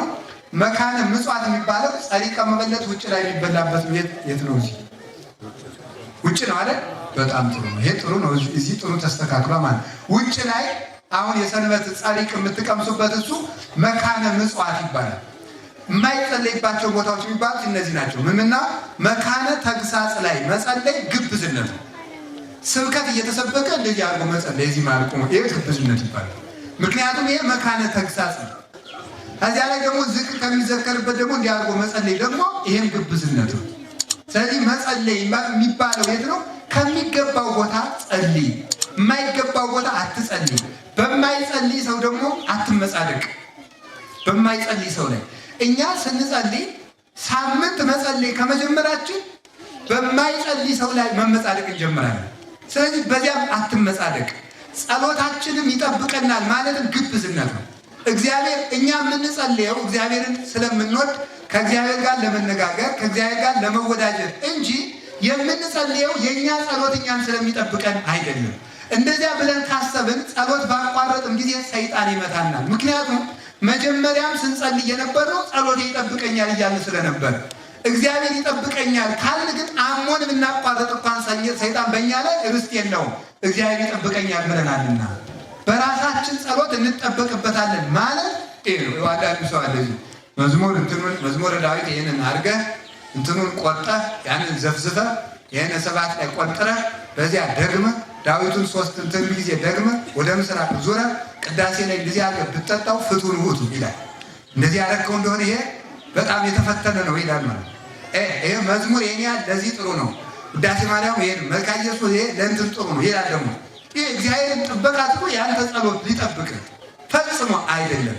የሚጠብቀን ማለት በቸርነቱ ቅዳሴውን ጸልየን ያ ሁሉ ጸልያ ቅዳሴ አስቀድሰን ስጨርስ ምንድን ነው በከመ ምሕረትከ አምላክነ ወአኮ በከመ አመሳለ እኛ ቅዳሴውን ቀድሰናል እንዳዘዝከን፣ ግን እኛ ባቀረብነው ጸሎት እንጠብቃለን አንልም። በቸርነት ነው። እኛ ባወቅን ጸለይን ተዘጋጀን ብለናል። ግን አንተ የምታውቀው ብዙ ነውና ስጋ ወደሙን የምንቀበል በቸርነት ነው ብለን ነው የምንቀበለው ማለት ነው። ጸሎትን ማቋረጥ የለብንም ወደ ፈተና እንዳንገባ። ግን ወደ ፈተና ያልገባን ግን ስለ ጸለይን እንደሆነ ማወቅ የለብንም። የሚጠብቀን እግዚአብሔር በቸርነቱ ስለሆነ እንጂ ይሄን ነው ስለ ጸሎት ማወቅ የሚጠበቅበት ብዙ። ሌላው ጸሎታችን ለምን አይመለስም የሚል ጥያቄ ይጠይቃል ሰይጣን ብያቸዋለሁ ቅድም። ጸሎትን ለምን የማይመልስልን ሲባል ሶስት ነገሮችን ብቻ አጭር ነገር ንገራችሁ። እግዚአብሔር ለምንድን ነው ጸልየን ጸሎታችን የማይመልስልን? አንደኛው የማይመልስልን ምክንያት ጸሎቱ የማይጠቅመን ከሆነ ጸሎቱ የማይጠቅመን ከሆነ እግዚአብሔር ጥያቄውን አይመልስም። ለምሳሌ አንድ ነገር ንገራችሁ። ሕፃን ልጅ እናቱ እንጀራ እየጋገረች እያለ ክፉና በጎ ያለየ ልጅ እናቱ እሳት እንድትሰጠው ይለምናታል። መስጠት አለባት የለባትም? አቤት። ልጁ ግን በልጁ አይምሮ ግን መለመኑ ትክክል ነው አይደለም? በልጁ አይምሮ ትክክል ነው አይደል? ምክንያቱም በምናውቀው አለ ሳትሰጠው ስትቀር ያለቅሳል። የሚጠቅመውን የምታውቅ ግን እናቱ ናት። ቅዱስ ያሬድ እንደተናገረ እግዚአብሔር አባታችንም እናታችን ነው። አንተ አቡነ ወአንተ ምን እንዳለ እግዚአብሔር አባት ነው፣ እግዚአብሔር እናት ነው። የሚያስብልን እሱ ነው። እሱ ስለሚያስብልን የለመነውን ሁሉ አይሰጠንም። ለምን? እንደማይጠቅመን ያውቃልና። እንደማይጠቅመን ያውቃልና። አንዱ ይሄ ነው። ከቃሉ ጋር ናችሁ? እግዚአብሔር ከሁላችን ጋር ይሁን። ስለዚህ ጥያቄያችንን ያልመለሰልን ስላልወደደን ኃጢአተኛ ስላልሆን ጸሎታችን ትክክል ስላልሆነ ሳይሆን የማይጠቅመንን ስለለመን ይሆናል። ሁለተኛው ደግሞ ተላጽቆተ ስዒል ይባላል። እስኪ በሉ ምን አላችሁ? ተላጽቆተ ስዒል ማለት በጸሎት አንድ መሆን ወይም በጸሎት መዋሃድ ነው። ለምሳሌ ይሄ ማለት ምን ማለት ይመስላችኋል? ይህን ሊቃውንት ሲተረጉሙት እግዚአብሔር ጸሎት ሰዎች የጸለዩትን ጸሎት በአንድ ጊዜ የማይመልሰው ተላጽቆተ ስዒል እስከሚያስደርሳቸው ድረስ ነው ይላል። ማለት ምን ማለት ነው? ውሻ ታውቃላችሁ? ውሻ ስጋ ያያል። ስጋ ሲያይ ስጋውን ከወረወርንለት ካልጨረሰ አይመጣም። ዝም ካለው ግን ይመላለሳል። ካልሰጠነው ይመላለሳል። ከወረወርንለት ግን በቃ ካላለቀበት አይመጣም። ሰው እንደ ውሻ እንዳይሆን አንድ ጥያቄ ይጠይቃል፣ እግዚአብሔር ይመልስለታል። ከዚያ በኋላ ካልቸገረው ተመልሶ ቤተክርስቲያን አይመጣም። አንድ ጥያቄ ይጠይቃል፣ አሁንም ያን ይመልስለታል። ካልቸገረው አይመጣም። ስለዚህ ጥያቄው ሳይመለስ በቆየ ቁጥር እንዲመልስልኝ እያለ እግዚአብሔርን ለመዘብዘብ ቤተክርስቲያን ሲመላለስ በዚያው የቤተክርስቲያን ሰው ሆኖ እንዲቀር ማለት ነው። ከቤቱ እንዳንወጣበት ጥያቄያችን ያዘገየዋል። እግዚአብሔር የትኛውን ነገር መቼ ቢያደርገው አሳምሮ እሱ ያውቅበታል። ከእሱ ጋር እንድንጣበቅ ከእሱ እንዳንለይ ጥያቄውን ያዘገያል። ሶስተኛ ደግሞ በጸለይ ነው። ጸሎት የማናውቀው መከራ ተመልሶልናል። አስደናቂ ማለት ነው። እግዚአብሔር ሁልጊዜ ለእኛ እያሳወቀ የሚሰራ ይመስላችኋል? ስንት ሰዎች ሊገሉን ተዘጋጅተው ለእኛ ሳይነግሩን ከንቱ አድርጎ ልቡናቸውን ምክራቸውን ሽሮ እንዳስቀረን የሚያውቅ እሱ ብቻ ነው። ስንት ሰዎች ሊያጠፉን ሊከሱን ተዘጋጅተው እንደገና ደግሞ አይ እንደው ልተው መሰል ብለው እንዲቀሩ ልቡናቸውን አራርቶ ለእኛ ሳያሳውቁን ያስቀረው ምክር ብዙ አለ። እግዚአብሔር ያንን ጥያቄ እኛ በጠበቅነው ስንፈልግ እግዚአብሔር ያልጠበቅናቸውን ብዙ መዓቶች በጸሎት አስቀርቶልናል። የማንኛውም ሰው ጸሎት ጥያቄ ሳይመልስ ቀርቶ አያውቅም። ይህን አውቀን ከጸለይ ጸሎታችን መልስ ያገኛል። ስትጸልዩ እንደ ግብዞች አትሁኑ። እስኪ በሉ አቤት። ስትጸልዩ እንደ ግብዞች። አሁን እኮ አርጎ የሚፈርደው ሰው የመድኃኒዓለም ጻድቃኔ ሳምንት ዶ ከተቀመጠ ደብረ ሊባኖስ 2 ሳምንት ዶ ከተቀመጠ ንግግሩ ሁሉ የምጽድቅ ተመስገን ሥላሴ የተመሰገኑ ይሁኑ እንደ ባይታዊ ማለት ምን መጻደቅ የሌለህን ጽድቅ ማለት ውስጡ እኮ ሌባ ነው ታውቀዋለህ። ምን ያመጻድቃል? ሳምንት ውዳሴ ማርያም ደገምኩ ብሎ ሰው ትቢቱ ኩራቱ ተመስገን። አሁን እንዲሁ እኮ ካህናቱ፣ ዲያቆናቱ፣ መነኮሳቱ፣ ጳጳሳቱ ሁሉ እኮ ሌባ እየሆነ ነው ይላል። አንተ ነህ እንጂ ደጉ እንዲሁ እኮ አይደረስ እኮ ነው ደግሞ አምላክ ምን እንደዚህ ይሄንን ምጽድቅ ነው ማቆም ያለበት። ይሄንን ምጽድቅ ቅድመ አውጥት ሰርዌ እማይንከ አንተ ግብዝ አስቀድመህ ምሰሶውን ከዓይንህ አውጣ። ከሰው ዓይን ያለውን ጉድፍ ከምትመለከት ከራስህ ዓይን ያለውን ምሰሶ አውጣ።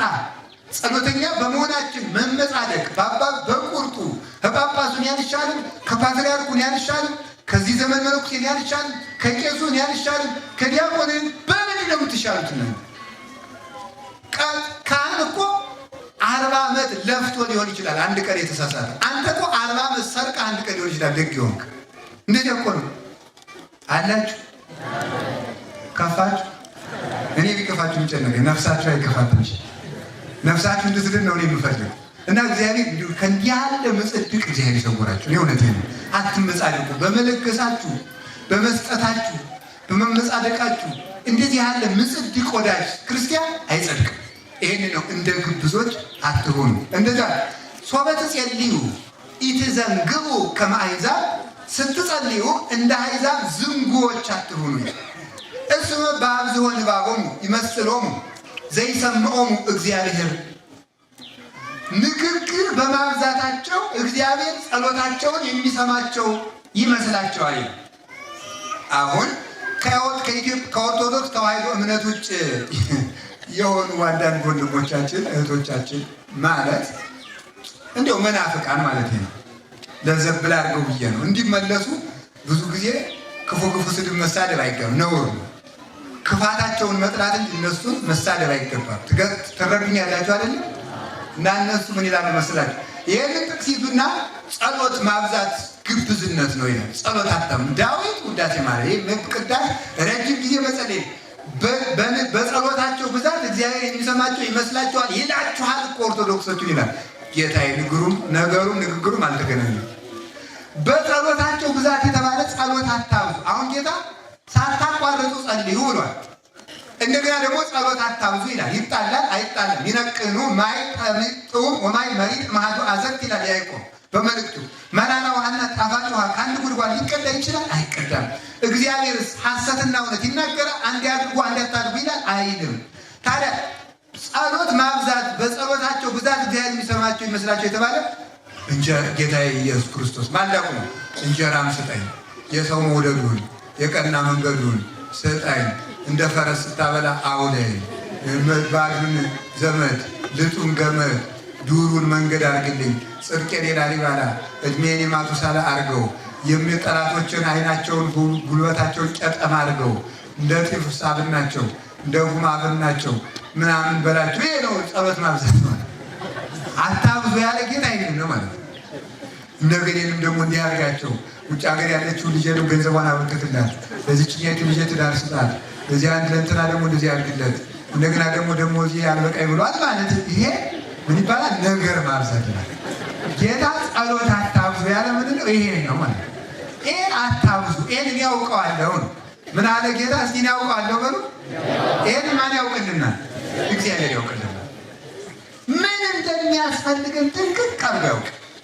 ምን እንኳን እግዚአብሔር እናንተ እንኳን በአቅማችሁ ለየትኛው ልጃችሁ በየትኛው ወር ልብስ እንደምትገዙለት አታውቁ? እናውቃለን። ከእናንተ መካከል ልጁ ዳቦ ቢለምነው ድንጋይ የሚሰጠው፣ እንቁላል ቢለምነው እምቧይ የሚሰጠው፣ አሳ ቢለምነው እባብ የሚሰጠው አለን ይላል? የለም። እንኳንስ ሊኖር ልጁ ዳቦ ቢለምነው ደረቁን ለሱ በልቶ ልምልሙን ለልጁ ያጎርሰዋል። አሳ ቢለምነው እንኳን እባብ ቢሰጠው አጥንቱን ለሱ ወስዶ ልምልም ስጋውን ያጎርሰዋል። እንቁላል ቢለምነው እንኳን እንቧይ ቢሰጠው ቅርፍቱን ቀርፍቶ ልሙን ለልጁ ያጎርሳል። እናንተ ጨካኞች፣ እናንተ ጨካኝ ስትሆኑ ለልጆቻችሁ መልካም ማድረግ የምታውቁ ከሆነ የሰማይ አባታችሁማ እንዴት አያደርግላችሁ ይላል። ጠንቅቆ ያውቃል። ትንኝን የሚመግብ አምላክ እኛን ይረሳል ይመስላችኋል? ትንን የሚመግብ ጌታ እኛን ይመስል ወናጉለቋ አጥለይጼው ጉጉ የቁራ ጫጭቶችን እንኳን የማይረሳቸው መድኃኒዓለም። ቁራ ሲወለድ በጫጭትነት ዘመኑ ቀይ ነው። አዛ እናት አባቱ ሬስ መልኩ ተለወጠ ብለው ጥለውት ይሄዳል። እነሱ ጥቁር ናቸው። ከዚያ በኋላ ምን ያደርጋል? አፉን ክፍት ይላል። ይሄ ጸሎት ማለት ነው። ሲያደርግ እግዚአብሔር ቁንጫጭቶቹ የአፉን እርጥበት እያሉ ይመጡና ክፍት ሲያደርግ ይገባሉ፣ ግጥም ሲያደርግ ይወጣቸዋል። የቁራ ጫጭቶችን እንኳን የማይረሳቸው እግዚአብሔር በእናታችን ማህፀን እያለን የመገበን እግዚአብሔር ኦዘ ታወጽኦ ለሕፃን ማቆየ ብሲ ወተፌኖ ውስተ ከርሰ ብሲ ወተጠበልሎ በሰፋድን ረቂቅ እንዘማይ ውእቱ ታረግኦ በጥበብከ ወበአርባ ዕለት ተሰይሞ መኒ ለነቢይ ወመኒ ለብዕል ይላል አትናቴዎስ በቅዳሴ። አቤቱ ሕፃኑን ከአባቱ ወገብ በዘርነት የምትከፍለው ወደ እናቱ ማህፀን የምትልቀው ውሃውን አርግተህ ሰው የምታደርገው በአንትንት እንዘማይ ውእቱ ታረግኦ በጥበብከ ብጥብጥ ውሃ የነበረውን በእናቱ ማህፀን በአንትንት ባይጽምት በጅማት በአጥንት አበርትተህ አካል ዘያክልን ሰጥተህ መልክ የምትሰጠው እናቱ የጠጣችው አንዝዞ የበላችው ተጭኖ እንዳይገለው ጠብቀን የምታስወልደው እግዚአብሔር ሆይ ይውጥ መልካም። እናታችን አሁን ሕፃንን ልጅ በርበሬ ብናጎርሰው አይኑ አልቅሶ አይሞትም? የ6 ወር ልጅ አሁን በጨው እንጀራ ብታጎርሰው እሺ። ግን እናቱ ማይጸል እያለ እናቱ በጨው እንጀራ እየበላች ለምንድን ነው የማያቃጥለው? ይገርማል። ለሕፃን ልጅ አረቄ ብናጠጣው ይሞላል። ግን እናቱ ነፍሰ ጡር አረቄዋን እየጠጣች ለምን ልጁ ትናይ ነው? እግዚአብሔር ስለሚጠብቅ አልጋ ላይ እያለ ወፍራም ጋቢ እንኳን ሕፃን ልጅ ካለበስ ነው ታፍኖ ይሞታል። ግን በሰው ቆዳ ተለጉሞ ግን ጽንስ ታፍኖ አይሞትም። እምከርሴሜ አንተ አምላኬ ይላል ቅዱስ ዳዊት። አቤቱ ከእናቴ ማኅፀን ጀምሮ አንተ አምላኬ ነህ። ከዚያ ውስጥ ብቀ ተገደፉ ውስተ ከርሰሜ በእናቴ ማኅፀን እያለሁ በአንተ ተጣልኩ፣ የአንተ እጅ ደገፈኝ፣ የአንተ እጅ ጠበቀኝ። ሕፃናትን ጠብቆ የሚያሳድጋቸው ትልቅ ሰው ሲወድቅ በአንድ ጊዜ እንክት ከሚልበት ድንጋይ ሕፃናት 7 ጊዜ ወድቀው አይሰበሩም። እግዚአብሔር ስለሚጠብቃቸው ነው። አባ ጊዮርጊስ ዘጋስጫ ደግሞ ሕፃን ልጅ ከቤት ውስጥ እያለ እናቱ ገበያ ብትሄድና እናቱ ሳትኖር እባብ ቢመጣበት ልጁ በደግነት እባቡን ይዘዋል። እባቡ እናቱ እስከምትመጣው ድረስ ሳይበላው እንዲቆይ እግዚአብሔር ያደርጋል። የሕፃኑ ደግነት የእባቡን ተንኮል ያሸንፋልና ይላል። እንዲህ የሚጠብቀን እንዲህ የሚያስብልን እግዚአብሔር፣ ለወፎች የሚያስብላቸው እግዚአብሔር፣ ምድር ዘረበቦ ለሰማይ ከመቀመር ሰማይን ያለ ባላ ያቆመው እግዚአብሔር፣ መኑ ውእቱ ዘሰቀላ ለምድበ ወኢምንትራቃ ምድርን በውሃ ላይ አንጠልጥሎ አጽንቶ ያስቀመጣት ሕያው እግዚአብሔር ለምግባችን የማያስብልን ይመስላችኋል? እኛን ከመመገብ እኮ እኛን መፍጠር ይበልጣል። ትልቁን አድርጎልናል። አኮኑ ተመልከቱ፣ ያጽብ ስጋ እምሲሲት ታጽብ ነፍስ እምሲሲት ወስጋኒ እማራዝ። ነፍስ ለምትኖርበት ደም ለሚሆነው ምግብ ከመስጠትማ ልብስ ስጋ የሚለብሰው ልብስ ከመስጠትማ ነፍስና ስጋን መፍጠር አይበልጥምን? ወበይንተ አራዝኒ ምንተ ትብሉ፣ ስለ ልብስስ ለምን ትጨነቃላችሁ? ርዩ ጽጌያተ ገዳም ዘከመ ይልህቁ። የምድረ በዳ አበቦችን ተመልከቷቸው። እይፈትኑ አይፈትኑም፣ አይደክሙም። ሰሎሞን ጥቀ ይለብሰ በኩሉ ክብሩ ዘከመ አሐዱ እምሉ። ሰሎሞን እንኳን በዘመኑ ሁሉ ከነዚህ እንደ አበቦች እንደ አንዱ አልለበሰም። ወናሁ ጽጌ ገዳም ዘዮም ሃሎ ወየሰማይ ተወደይ ውስተ እቶነ እሳት ዘከመዝ ያለብሶ እግዚአብሔር እፎ ኪያግሙ ኦ ሕጹፃነ ሃይማኖት። በመስከረም አብቦ ነገ በሳት የሚቃጠለውን ምድረ በዳ እንዲህ ባለ አበባ የሚያለብሰው ከሆነ እናንተ እምነት የጎደላችሁ እናንተንማ እንዴት አያለብሳችሁ? ስጋውን የፈተተላችሁ ደሙን የሰጣችሁ እግዚአብሔር ምድራዊ እንጀራ እንዴት ይነሳችኋል? ስለዚህ ስለምን ትጨነቃላችሁ? ወይም ተዝእ ብለክሙ ይትተክዙ ዘትብሉ ምንተ ንበልዕ ወምንተ ንሰቲ ወምንተ ንትከደን። ስለዚህ እላችኋለሁ ምን እንበላለን፣ ምን እንጠጣለን፣ ምን እንለብሳለን ብላችሁ አትጨነቀው። ወዘንተሰ ኩሎ አሕዛበ ምድር ዘአፋ ያሐስስዎ። ይህንስ እምነት የሌላቸው አሕዛብም ያስቡታል። የእናንተ ምርጫችሁ ምንድን ነው ብሎ ይናገራል። ስለዚህ እግዚአብሔር ስለሚያስብልን ጸሎት አታብዙ ማለት ይህን አድርግልኝ ማለት አታብዙ። ዝም ብላችሁ አቡነ ዘበሰማያታችሁ ዳዊታችሁ ውዳሴ ማርያምን ደግማችሁ ቤታችሁን ጸሎቱ ውስጥ ጥያቄያችሁን አቅርባችሁ ስለጨረሳችሁ ማለት ከቃሉ ጋር ናችሁ። እግዚአብሔር ከሁላችን ጋር ይሁን። አንድ በረሃ ውስጥ የሚኖር ባይታዊ ምን ብሎ ተናገረ? አቤቱ ፈጣሪ ይህንን አድርግልኝ ብዬ ከመጸለይ አድነኝ። እንዲሁ ይገርማል። ይህንን አድርግልኝ ብዬ ከመጸለይ አድነኝ። እንዲህ አድርግልኝ እንዴት እላለሁ? አንተ እያሰብክልኝ እንዲህ አድርግልኝ ለምን እልሃለሁ ብሎ ይናገራል። ስለዚህ ይህንን አምኖ እግዚአብሔር ያስብልኛል ብሎ በሙሉ ልብ እንድትጸልይ ስትጸልዩ አትዘንጉ። ልቡናችሁን አታባክኑት። በጥያቄዎቻችሁ ብዛት ልቡናችሁን አትስለሙት። ከቃሉ ጋር ናችሁ። አንተሰ ሶበ ትጸልይ በውስተ ቤትከ ወእፁ ሀተከ ወጸልይ በህቡዕ። አንተ ግን ስትጸልይ ቤትህን ዘግተህ ጸልይ። አንተ ግን ስትጸልይ ቤትህን ዘግተህ ጸልይ። ይህንን ስለሚል ብዙ አሁንም ቅድም እንዳልኩት ከኛ ቤተክርስቲያን የወጡት ወንድሞቻችን እህቶቻችን እንዳሉ ቤተክርስቲያን ውስጥ ቆሞ መጸለይ ውዳሴ ከንቱ ነው። ምክንያቱም ክርስቶስ ያለ ቤትህን ዘግተህ ጸልይ ነው የሚል ጥያቄ እየጠየቁ ምዕመናንን ያደናግራሉ፣ መጽሐፍ ቅዱስ ያልተማሩትን። ግን መልሱ ለዚህ ምንድን ነው? ጌታችን መድኃኒታችን ኢየሱስ ክርስቶስ የማይበል ጸሎትን ቤተክርስቲያን ቆሞ መጸለይን ውዳሴ ከንቱ ነው አላለም። ቅድም ከነገርኳችሁ ቦታዎች መጸለይን ነው የተናገረ። እንደገና በአደባባይ አትጸልዩ፣ መንገድ ለመንገድ ከተማ ለከተማ ነው እንጂ ያለ የቤተ ክርስቲያንን ውዳሴ ከንቱ ብሎት አይደለም። ከቤተ ክርስቲያን የተረፈውን ከጸሎት ቤታችሁ ጸልዩት እንጂ አደባባይ አትጸልዩ። አንተ ቤትህን ዘግተህ ጸልይ። አንድም ህዋሳትህን ሰብስበህ ጸልይ ማለት ነው። ቤት የተባለ ሰውነትህን ሰብስበህ ጸልይ። ወአብስመ አቡከ ሰማያዊ ዘይርእየከ ያስየከ ክሱተ። በስውር የሚያይህ እግዚአብሔር በግልጥ ዋጋህን ይከፍልሃል። ዛሬ ቤት ውስጥ ጸልያለህ ብቻ ነገ ከመላእክት መሃል ዋጋህን ይከፍልሃል። ጸልይ በህቡዕ ያለው ይህንን ነው። እንዲህ አድርገህ ጸልይ፣ እግዚአብሔር በጎ ዋጋህን ይከፍልሃል። በጎ ዋጋ የምናገኝበትን ጸሎት እንድንጸልይ እግዚአብሔር ይርዳል። አንትሙሰ ሶበ ትጸልዩ ከመዝ በሉ። እናንተ ግን ስትጸልዩ እንዲህ ብላችሁ ጸልዩ፣ አቡነ ዘበሰማያት በሉ። አሁን እንግዲህ ማለት ነው በሉ እንጂ በሉ። አቤት እኛ ስንጸልይ እንዲህ ለምን ጸልይ? እኛ ስንጸልይ እንዲህ ነው። እኛ ስንጸልይ ነው። ቄስም ሲጸልይ በቤት ሄዶ ምዕመናን ይባርካችሁ ይቀድሳችሁ አቡነ ዘበሰማያት ይላል እንጂ በቅርብ ቀን ጌታ ኢየሱስ ብሏል መኪና ታገኛለህ፣ ጫማ ታገኛለህ አይደል? እናንተ ስትጸልዩ ምን በሉ ነው ያለ?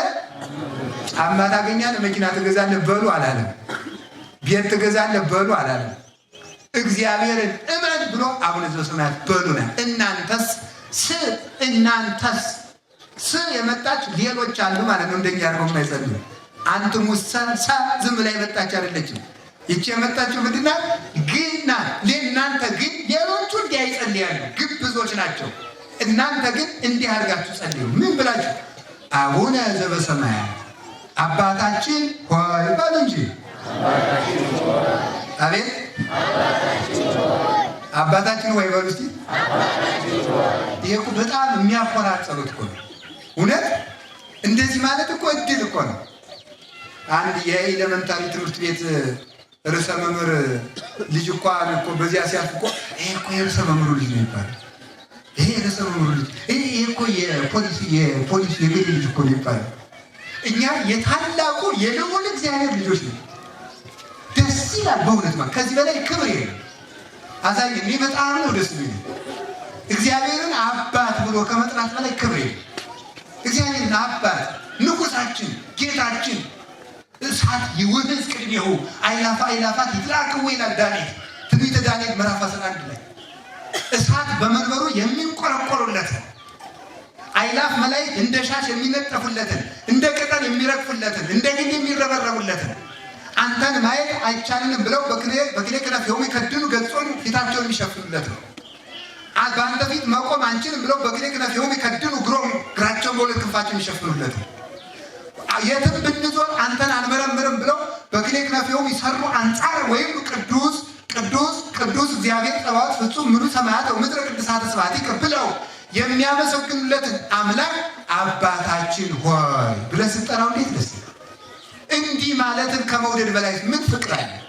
እግዚአብሔርን አባት ከማለት በቃ ትልቁ ምዕመናን፣ ትልቁ እድላችሁ፣ ትልቁ ክብራችሁ፣ ትልቁ ጌትነታችሁ፣ ትልቁ ሹመታችሁ፣ ትልቁ ሀብታችሁ የእግዚአብሔር ልጆች መሆናቸው።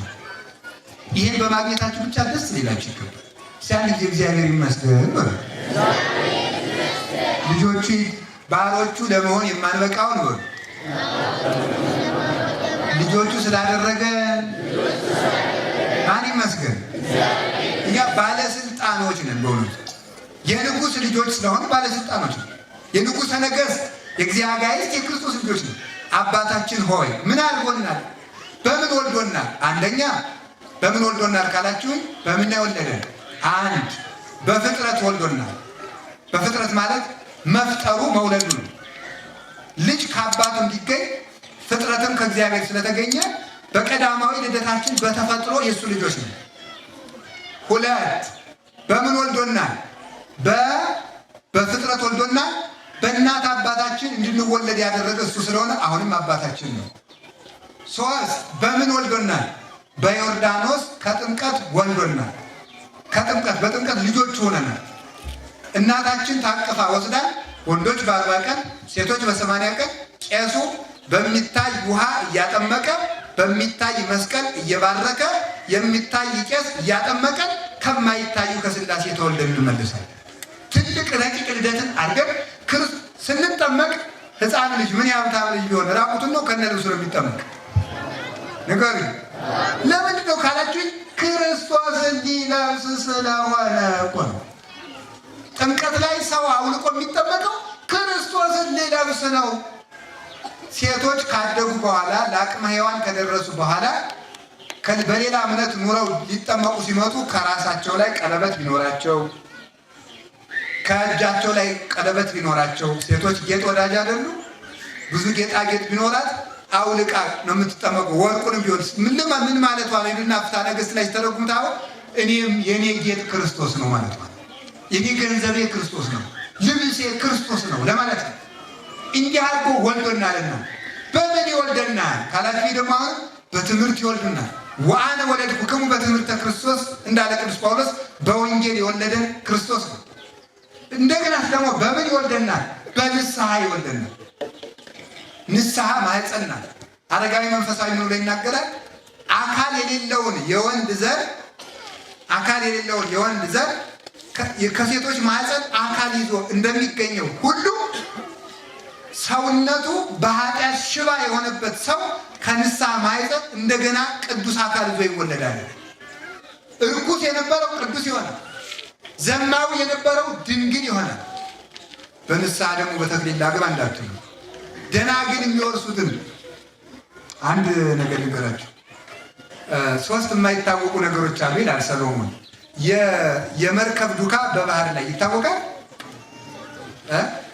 መርከቡ ከሄደ በኋላ ዱካው ይገኛል አይገኝም? አይገኝም። እሺ፣ የእባብ ዱካ በድንጋይ ላይ ይገኛል? እሺ፣ የንስር ዱካ በሰማይ ላይ ይገኛል? አይገኝም አትሉም እንዴ እናንተ ሰዎች? ወይ ካገኛችሁ አግኝተናል ነው። ምንድነው ዝም አይገኝም? ይገኛል። እሺ፣ አራተኛ ከነዚህ ሁሉ ግን የማይታወቅ የሴት ጠባይ ነው ይላል። አልሰሙም እነሱ። የሴቶች ጠባይ አይታወቅም። በጣም ኃይለኛ ናት፣ ረቂቅ። እንዲያውም ጀግና ሰው የሚባል ከሴት ጋር የመኖር ጥበብ የሚያውቅ ሰው ገብቷቸዋል። ከሴት ጋር መኖር ጥበብ የሚያውቅ ሰው ብልህ ነው። እና የሴት ጠባይ ሳይገባችሁ አታግቡ። እሺ ይሙላችሁ። እሷ እንዲያ ብላ ለባብሳ ስለሄደች ሚስት የምትሆን እንዳይመስል መጀመሪያ ማወቅ አለብን። ምን እንደሚያስቡ ተፈጥሯቸው ረቂቅ ነው። ለምን? ልጅ አሳዳጊ ስለሆነ ውስብስብ ረቂቅ አይምሮ ነው የሰጣቸው እግዚአብሔር ማለት። አንድ ነገር በየት ማምለጥ እንዳለባቸው ጠንቅቀው ያውቃሉ። እና ምን ይላል ሰሎሞን ሲናገር፣ ተንኮል ሰርታ ያልሰራች መስላ ወደ ባሏ የምትቀርብ ሴት ትደንቀኛለች ይላል። እነዚህ ሁሉ አራቱ ወንዱም እኮ ያደርጋሉ። የሴቱን ተናገር እንጂ ምን አለ? እነዚህ አራቱ ሶስቱ ይደንቁኛል አለና፣ ግን ተንኮል ሰርታ ያልሰራች መስላ ለባሏ ሚስት ሆና የምትቀርብ ሴት ትደንቀኛለች ይላል። ይሄ ትርጉም ነው፣ ሳም ነው። እሺ ወርቁ ይምጣ። ወርቁ ምንድነው መሰላችሁ? እነዚህ ሁሉ ይደንቁኛል ካለ እነዚህ የክርስቶስ ልደትና ሞት የሚያመለክቱ ናቸው። ከነዚህ ሁሉ የሚደንቀኛል ኃጢአት ስትሰራ ኑሮ ካልሰሩት ጋራ በንስሐ ገመናዋ ተሸፍኖላት ከቅዱሳን ጋር የምትቆም ነፍስ ታስደንቀኛለች ማለት ነው ብሎ ተረጉሙታል ሊቃውንት። ይሄ ነው በእውነቱ ማለት የሰራነውን እንዳልሰራን የረከስነውን እንደ ቅዱስ ሌባውን እንደ መጽዋች አድርጋ ወንበዴውን ከአብርሃም ጋር የምታቆም ምንድና ንስሐ። በንስሐ ይወልደናል፣ በንባ ያጥበናል። ከስጋው ብነ ሰለስቱ ልደታት ይላል ቅዱስ አትናቴዎስ በቅዳሴ 3 ልደት አለን ይላል። ከንስሐ ይወልደናል፣ በቁርባን ይወልደናል። ሌላ ከመቃብር ደግሞ አዲስ ልደት ይዘን አሁን መቃብር ከክርስቶስ ሞት በኋላ ማኅፀኑ ከዚያ ገብተን ተቀብረን ከመቃብር ተጸንሰን እንደገና እንወለዳለን። ከዛ እግዚአብሔር ምን ያደርገናል? በቤተ ክርስቲያን ያሳድገናል። ልዩ አባት ነው። ዘበሰማያት በሰማይ የምትኖር አባታችን። እንደገና አባታችን ለምን ነው? እግዚእነ ጌታችን ለምን በሉኝ አላለም? ጌታ ባሪያ የጌታውን ርስት መውረስ አይችልም። ዳረጎት ይበላል፣ ደሞዝ ይሰጠዋል እንጂ ሎሌ የባለቤትን ርስት አይወርስም። ርስት የሚወርስ ልጅ ነው። ክርስቶስ ግን ርስቱን ስለሚያወርሰን ልጅ አባቴ ይበሉኛል። መምህራችን በሉኝ ለምን አላለም? መምህር ለደቀ መዝሙሩ ያስተምረዋል እንጂ ርስቱን የሚያወርስ ለልጁ ነው። ክርስቶስ ግን አባታችሁን ያወርሳችኋለሁ ሲል አባታችን በሉኛል። ወበከመ ይምህር አብ ውሉዶ ከማሁ ይምህሮሙ እግዚአብሔር እለ ያፈቅርዎ። አብ አባት ለልጁ እንዲራራ እግዚአብሔር ለልጆቹ ያዝናል ይራራልና፣ ከዚህ የተነሳ አባታችን ሆይ በሉኝ፣ በሰማያት የምትኖር በሉኝ። በሰማያት በምድር የለም እንዲህ አለ። በምድር ካሉ አባቶች ሁሉ ለይታችሁ እዩኝ ማለት ነው። የቆብ አባት ቢያመነኩስ በተሰጠው ጸጋ፣ የንስሐ አባት ስሬት ቢሰጥ ክህነት ስለተሰጠው፣ የቀለም አባት ቢያስተምር እግዚአብሔር የእውቀት ጸጋ ስለሰጠው፣ የሥጋ አባት ቢያሳድግ እግዚአብሔር በዝናብ አብቅሎ በፀሐይ አብስሎ ስለሰጠው፣ የጡት አባት ቢጦር ሀብት ንብረት ቤት ስለተሰጠው፣ እግዚአብሔር ግን የሚያሳድግ ራሱን አብልቶ ራሱን አጠጥቶ ነው። የገዛ አካሉን አብልቶ የሚያሳድግ አባት እግዚአብሔር ብቻ ነው። የገዛ ደሙን አጠጥቶ የሚያሳድግ አባት እግዚአብሔር ብቻ ነው። ራሱን አልብሶ የሚያሳድግ አባት እግዚአብሔር ብቻ ነው። የማያልፍ ርስት የሚያወርስ አባት እግዚአብሔር ብቻ ነው። ለሁሉም አንድ አባት መሆን የሚቻለው እግዚአብሔር ብቻ ነው። ከዚህ የተነሳ አባታችን ሆይ በሉ እንጂ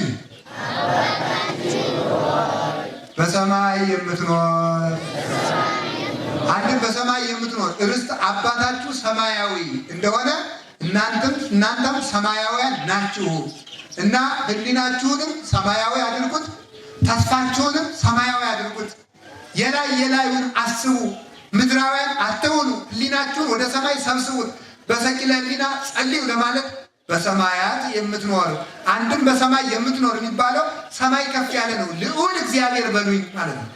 ልዑል ገናና ረቂቅ ምጡቅ አብይ እግዚአብሔር ታላቁ ፈጣሪ በሉኝ። አብይ እግዚአብሔር ወአብይ ኃይሉ ወአልቦ ሁልቁ ለጥበቢሁ በሉኝ። ጌትነቴን አውቃችሁ ተመልከቱ። አቡነ በሂሩቱ እግዚእነ በመለኮቱ በጌትነቱ አምላካችን በቸርነቱ አባታችን ስለሆነ አባታችን ሆይ በሰማያት የምትኖር አላችሁ ስምህ ይቀደስ በሉ። ምን አላችሁኝ?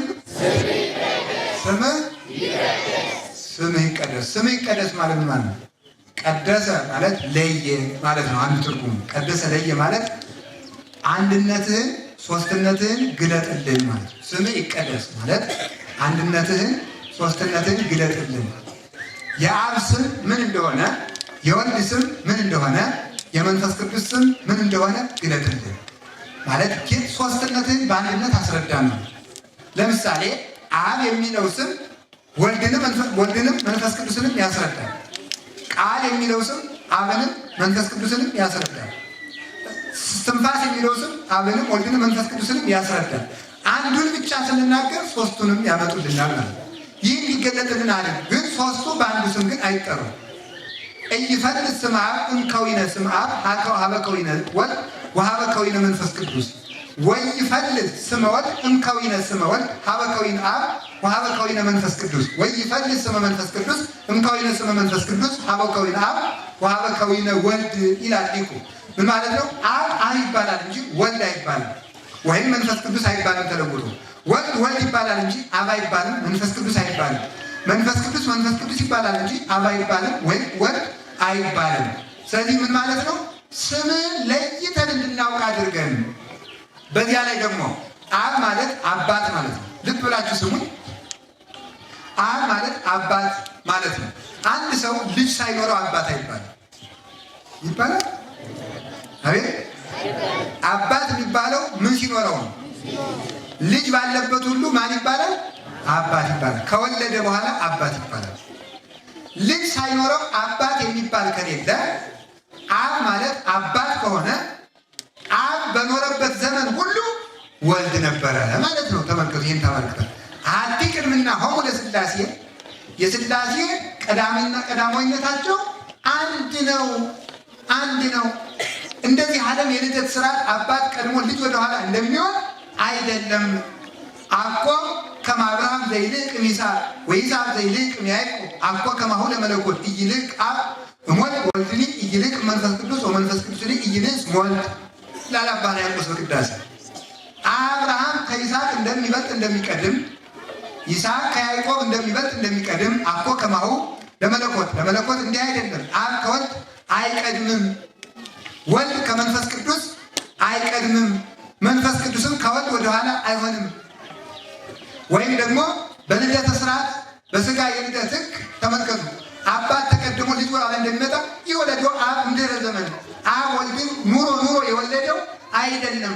የሥላሴ አካላት የሆኑ ለስሉስ ቅዱስ አስማት የሆኑ እሙንቱ የሥላሴ አካላቸው ስማቸው አካል ነው። አካላቸው ስማቸው አካል ከሆነ የአብ አካል ስሙ አብ ከሆነ አብ ማለት አባት ከሆነ አባት ሳይኖር ልጅ መባል ከሌለ፣ ልጅ ሳይኖር አባት መባል ከሌለ፣ አብ ያለ ወልድ የኖረበት ጊዜ የለም። ወልድ ያለ አብ የኖረበት ጊዜ የለም። ወልድ ቃል ከሆነ ልብ ሳይኖር ቃል ከሌለ፣ ተመልከቱ፣ ያለ ልብ የሚኖር ቃል ከሌለ፣ ያለ እስትንፋስም የሚኖር ቃል ከሌለ፣ ያለ አብ የኖረ ወልድ ያለ መንፈስ ቅዱስ የኖረ ወልድ የለም። ልብ ቃል ልብ ከሆነ ተመልከቱ፣ ያለ ቃል የሚኖር ልብ ከሌለ፣ ያለ እስትንፋስ የሚኖር ልብ ከሌለ፣ ያለ ወልድና ያለ መንፈስ ቅዱስ የኖረ አብ የለም።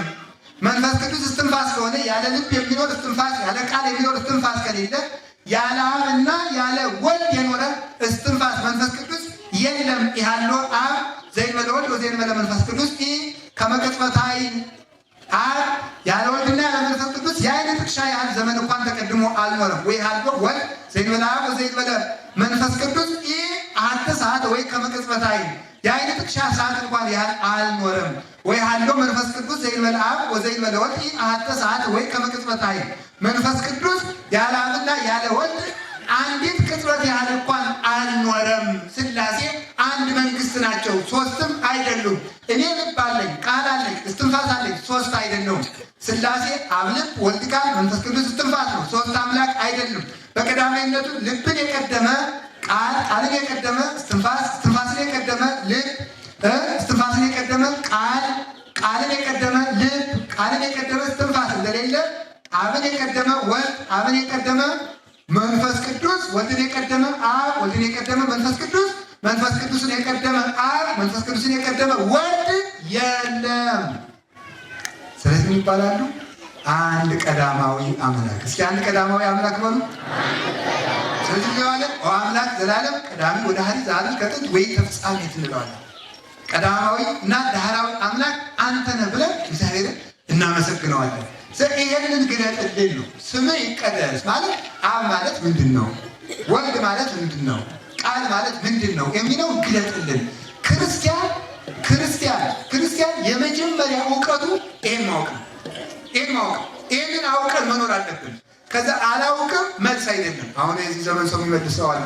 ስብከት ና ሲባል አልመጣም። ለምን ነው ሲባል የባሳ ውጭ ሳልሰራው ስለሚፈርድብኝ ተንኮላችሁ ደግሞ እግዚአብሔር ደግሞ ታዲያ ያልመጣው እንዳይፈረድብህ በተንኮል እንደሆነ አያውቅም።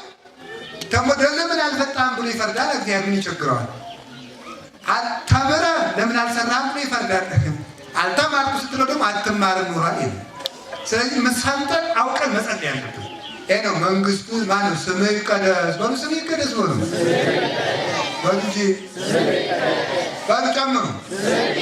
ስምህ ይቀደስ። ሌላው ደግሞ ስምህ ይቀደስ ማለት ምን ማለት ነው? በስምህ እንድንጠራበት እንድንቀደሱበት ፍቀድልን።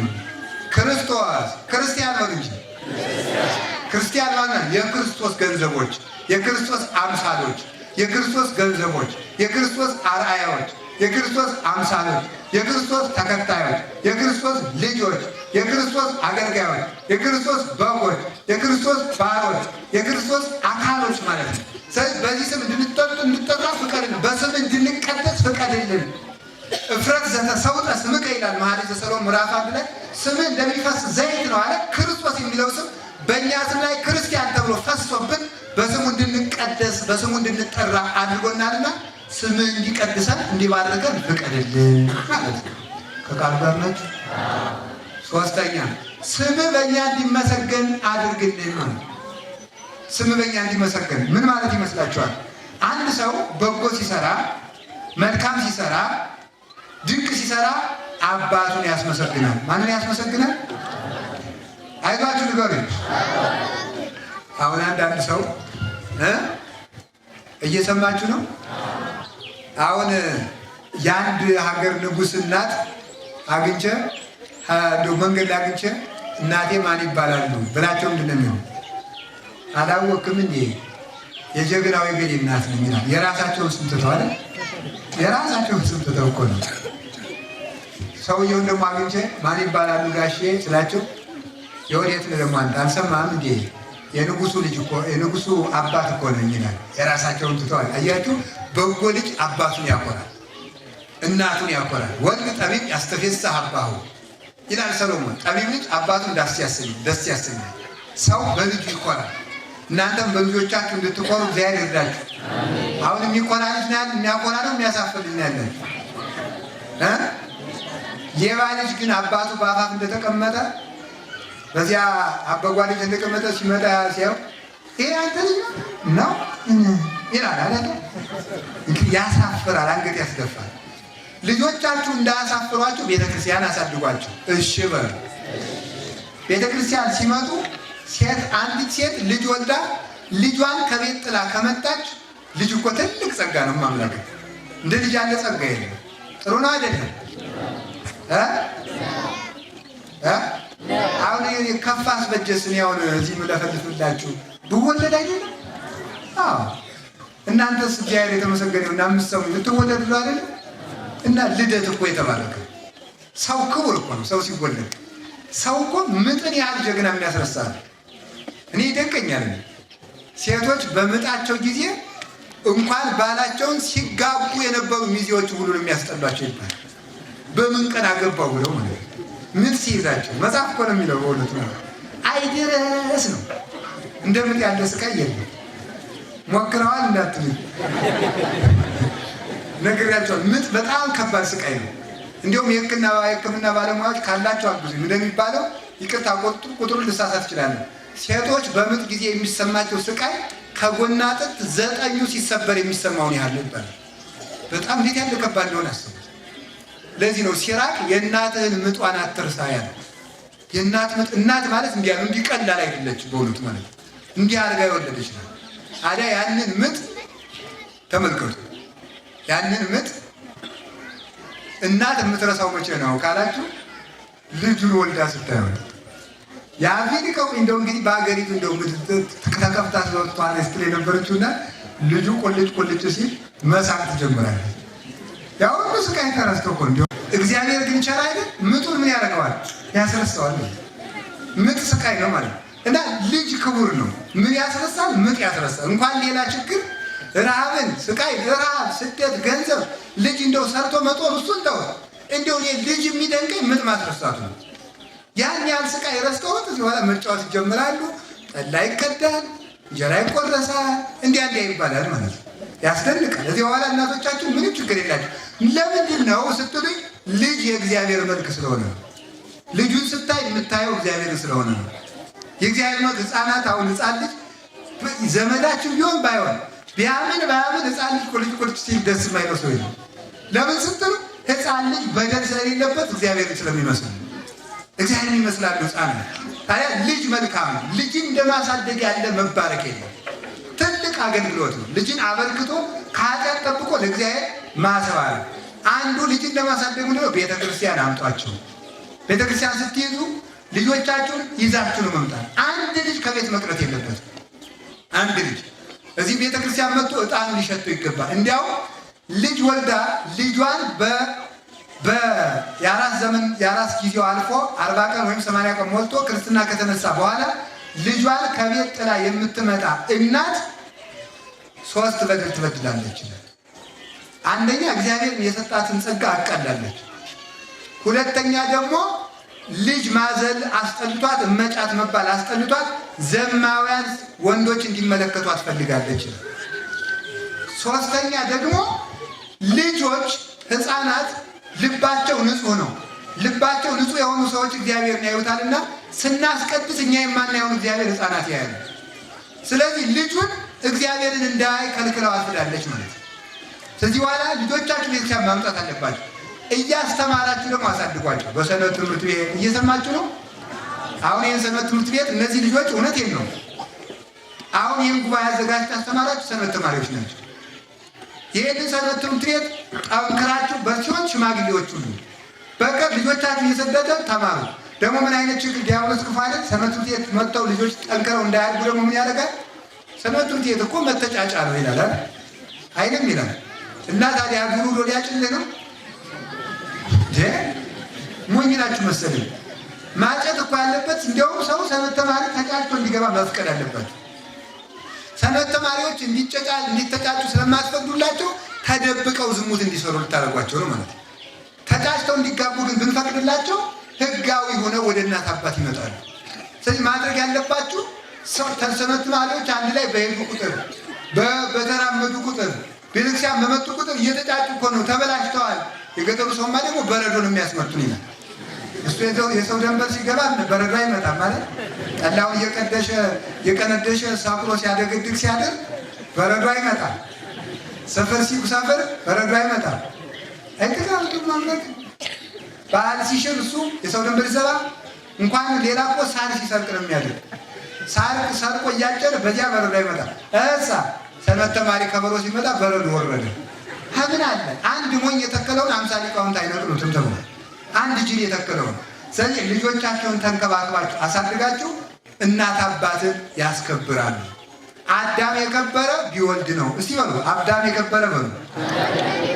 ምን ቢያደርግ ነው? ማንን ወልዶ? እመቤታችን አስከበረችው እኮ። አባቷን ያስከበረች ልጅ ድንግል ማርያም እኮ ናት። የእናቷን የሔዋንን ደም የመለሰች እመቤታችን ናት።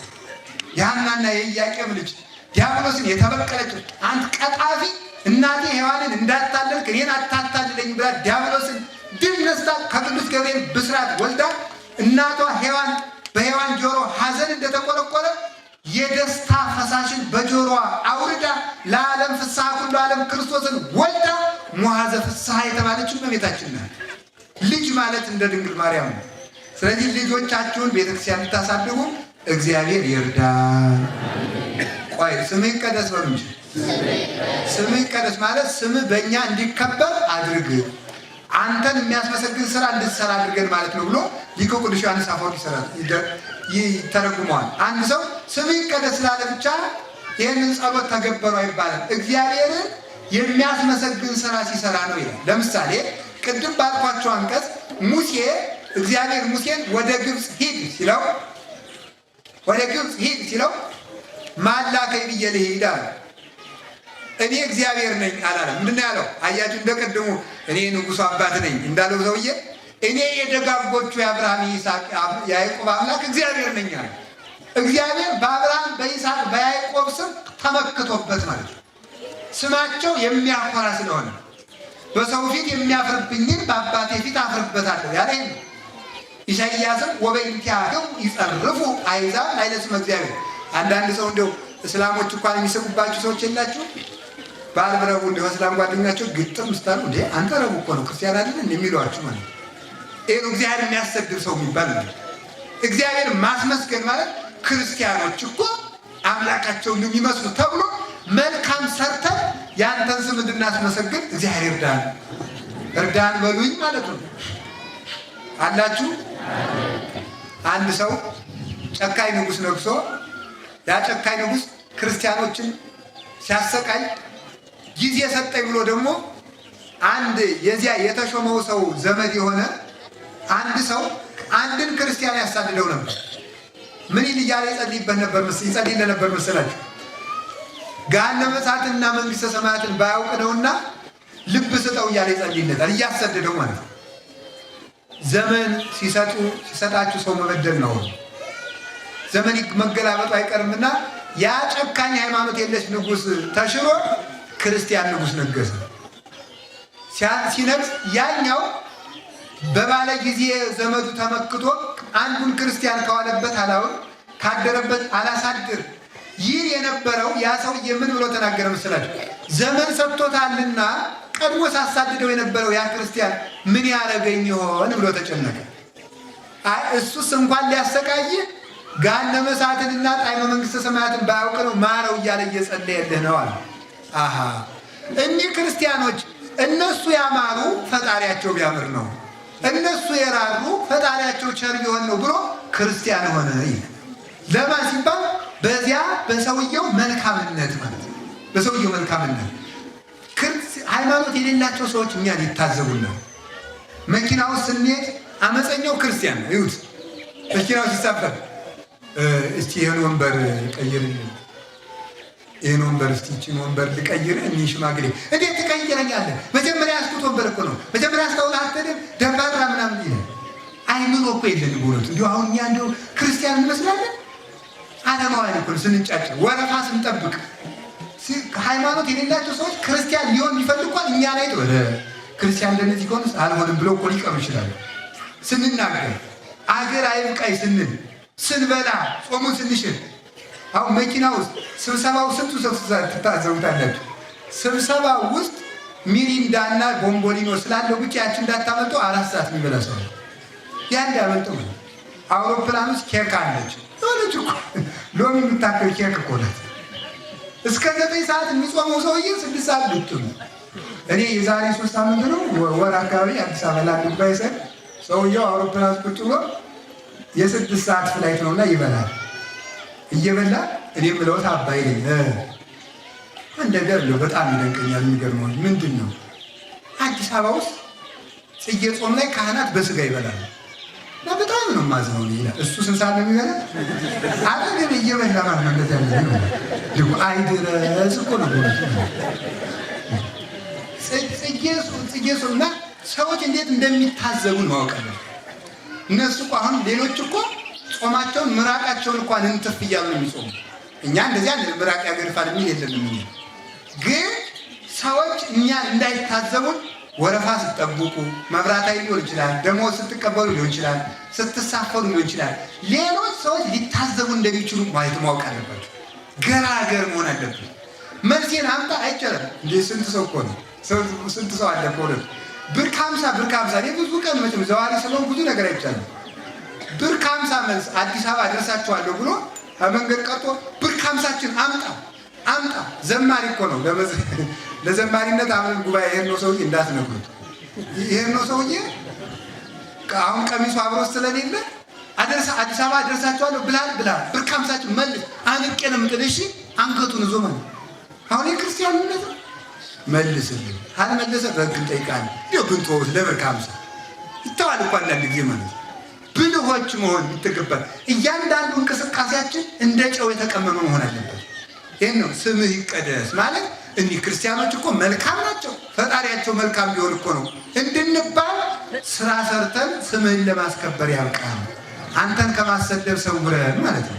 እንዲሁም አባቶቻችን ይላሉ ክፋት የሚሰራ ሰው እግዚአብሔርን ያሰድበዋል። ምን ብሎ ያሰድበዋል? እኒህ ክርስቲያኖች ኃጢአተኛ የሆኑ ምኑ ነው ፈጣሪያቸው ኃጢአት ስለሚወድ ይሆናል ተብሎ ይሰደባል። ፈጣሪያቸው ኃጢአት ስለሚወድ ይሆናል። እግዚአብሔር እንዲያፍርብን እግዚአብሔር እንዲከብር በእኛ ላይ በሚሞት ስጋችን ሕያው እግዚአብሔር ከብሮ ዋጋ እንድንቀበል አምላከ ቅዱሳን ይርዳን። ፀሐዩን ታግሳችሁ እንደሰማችሁ እግዚአብሔር ከገሃነመ እሳት ያድናችሁ። እግዚአብሔር ያክብርልኝ። ወስብሐት ለእግዚአብሔር።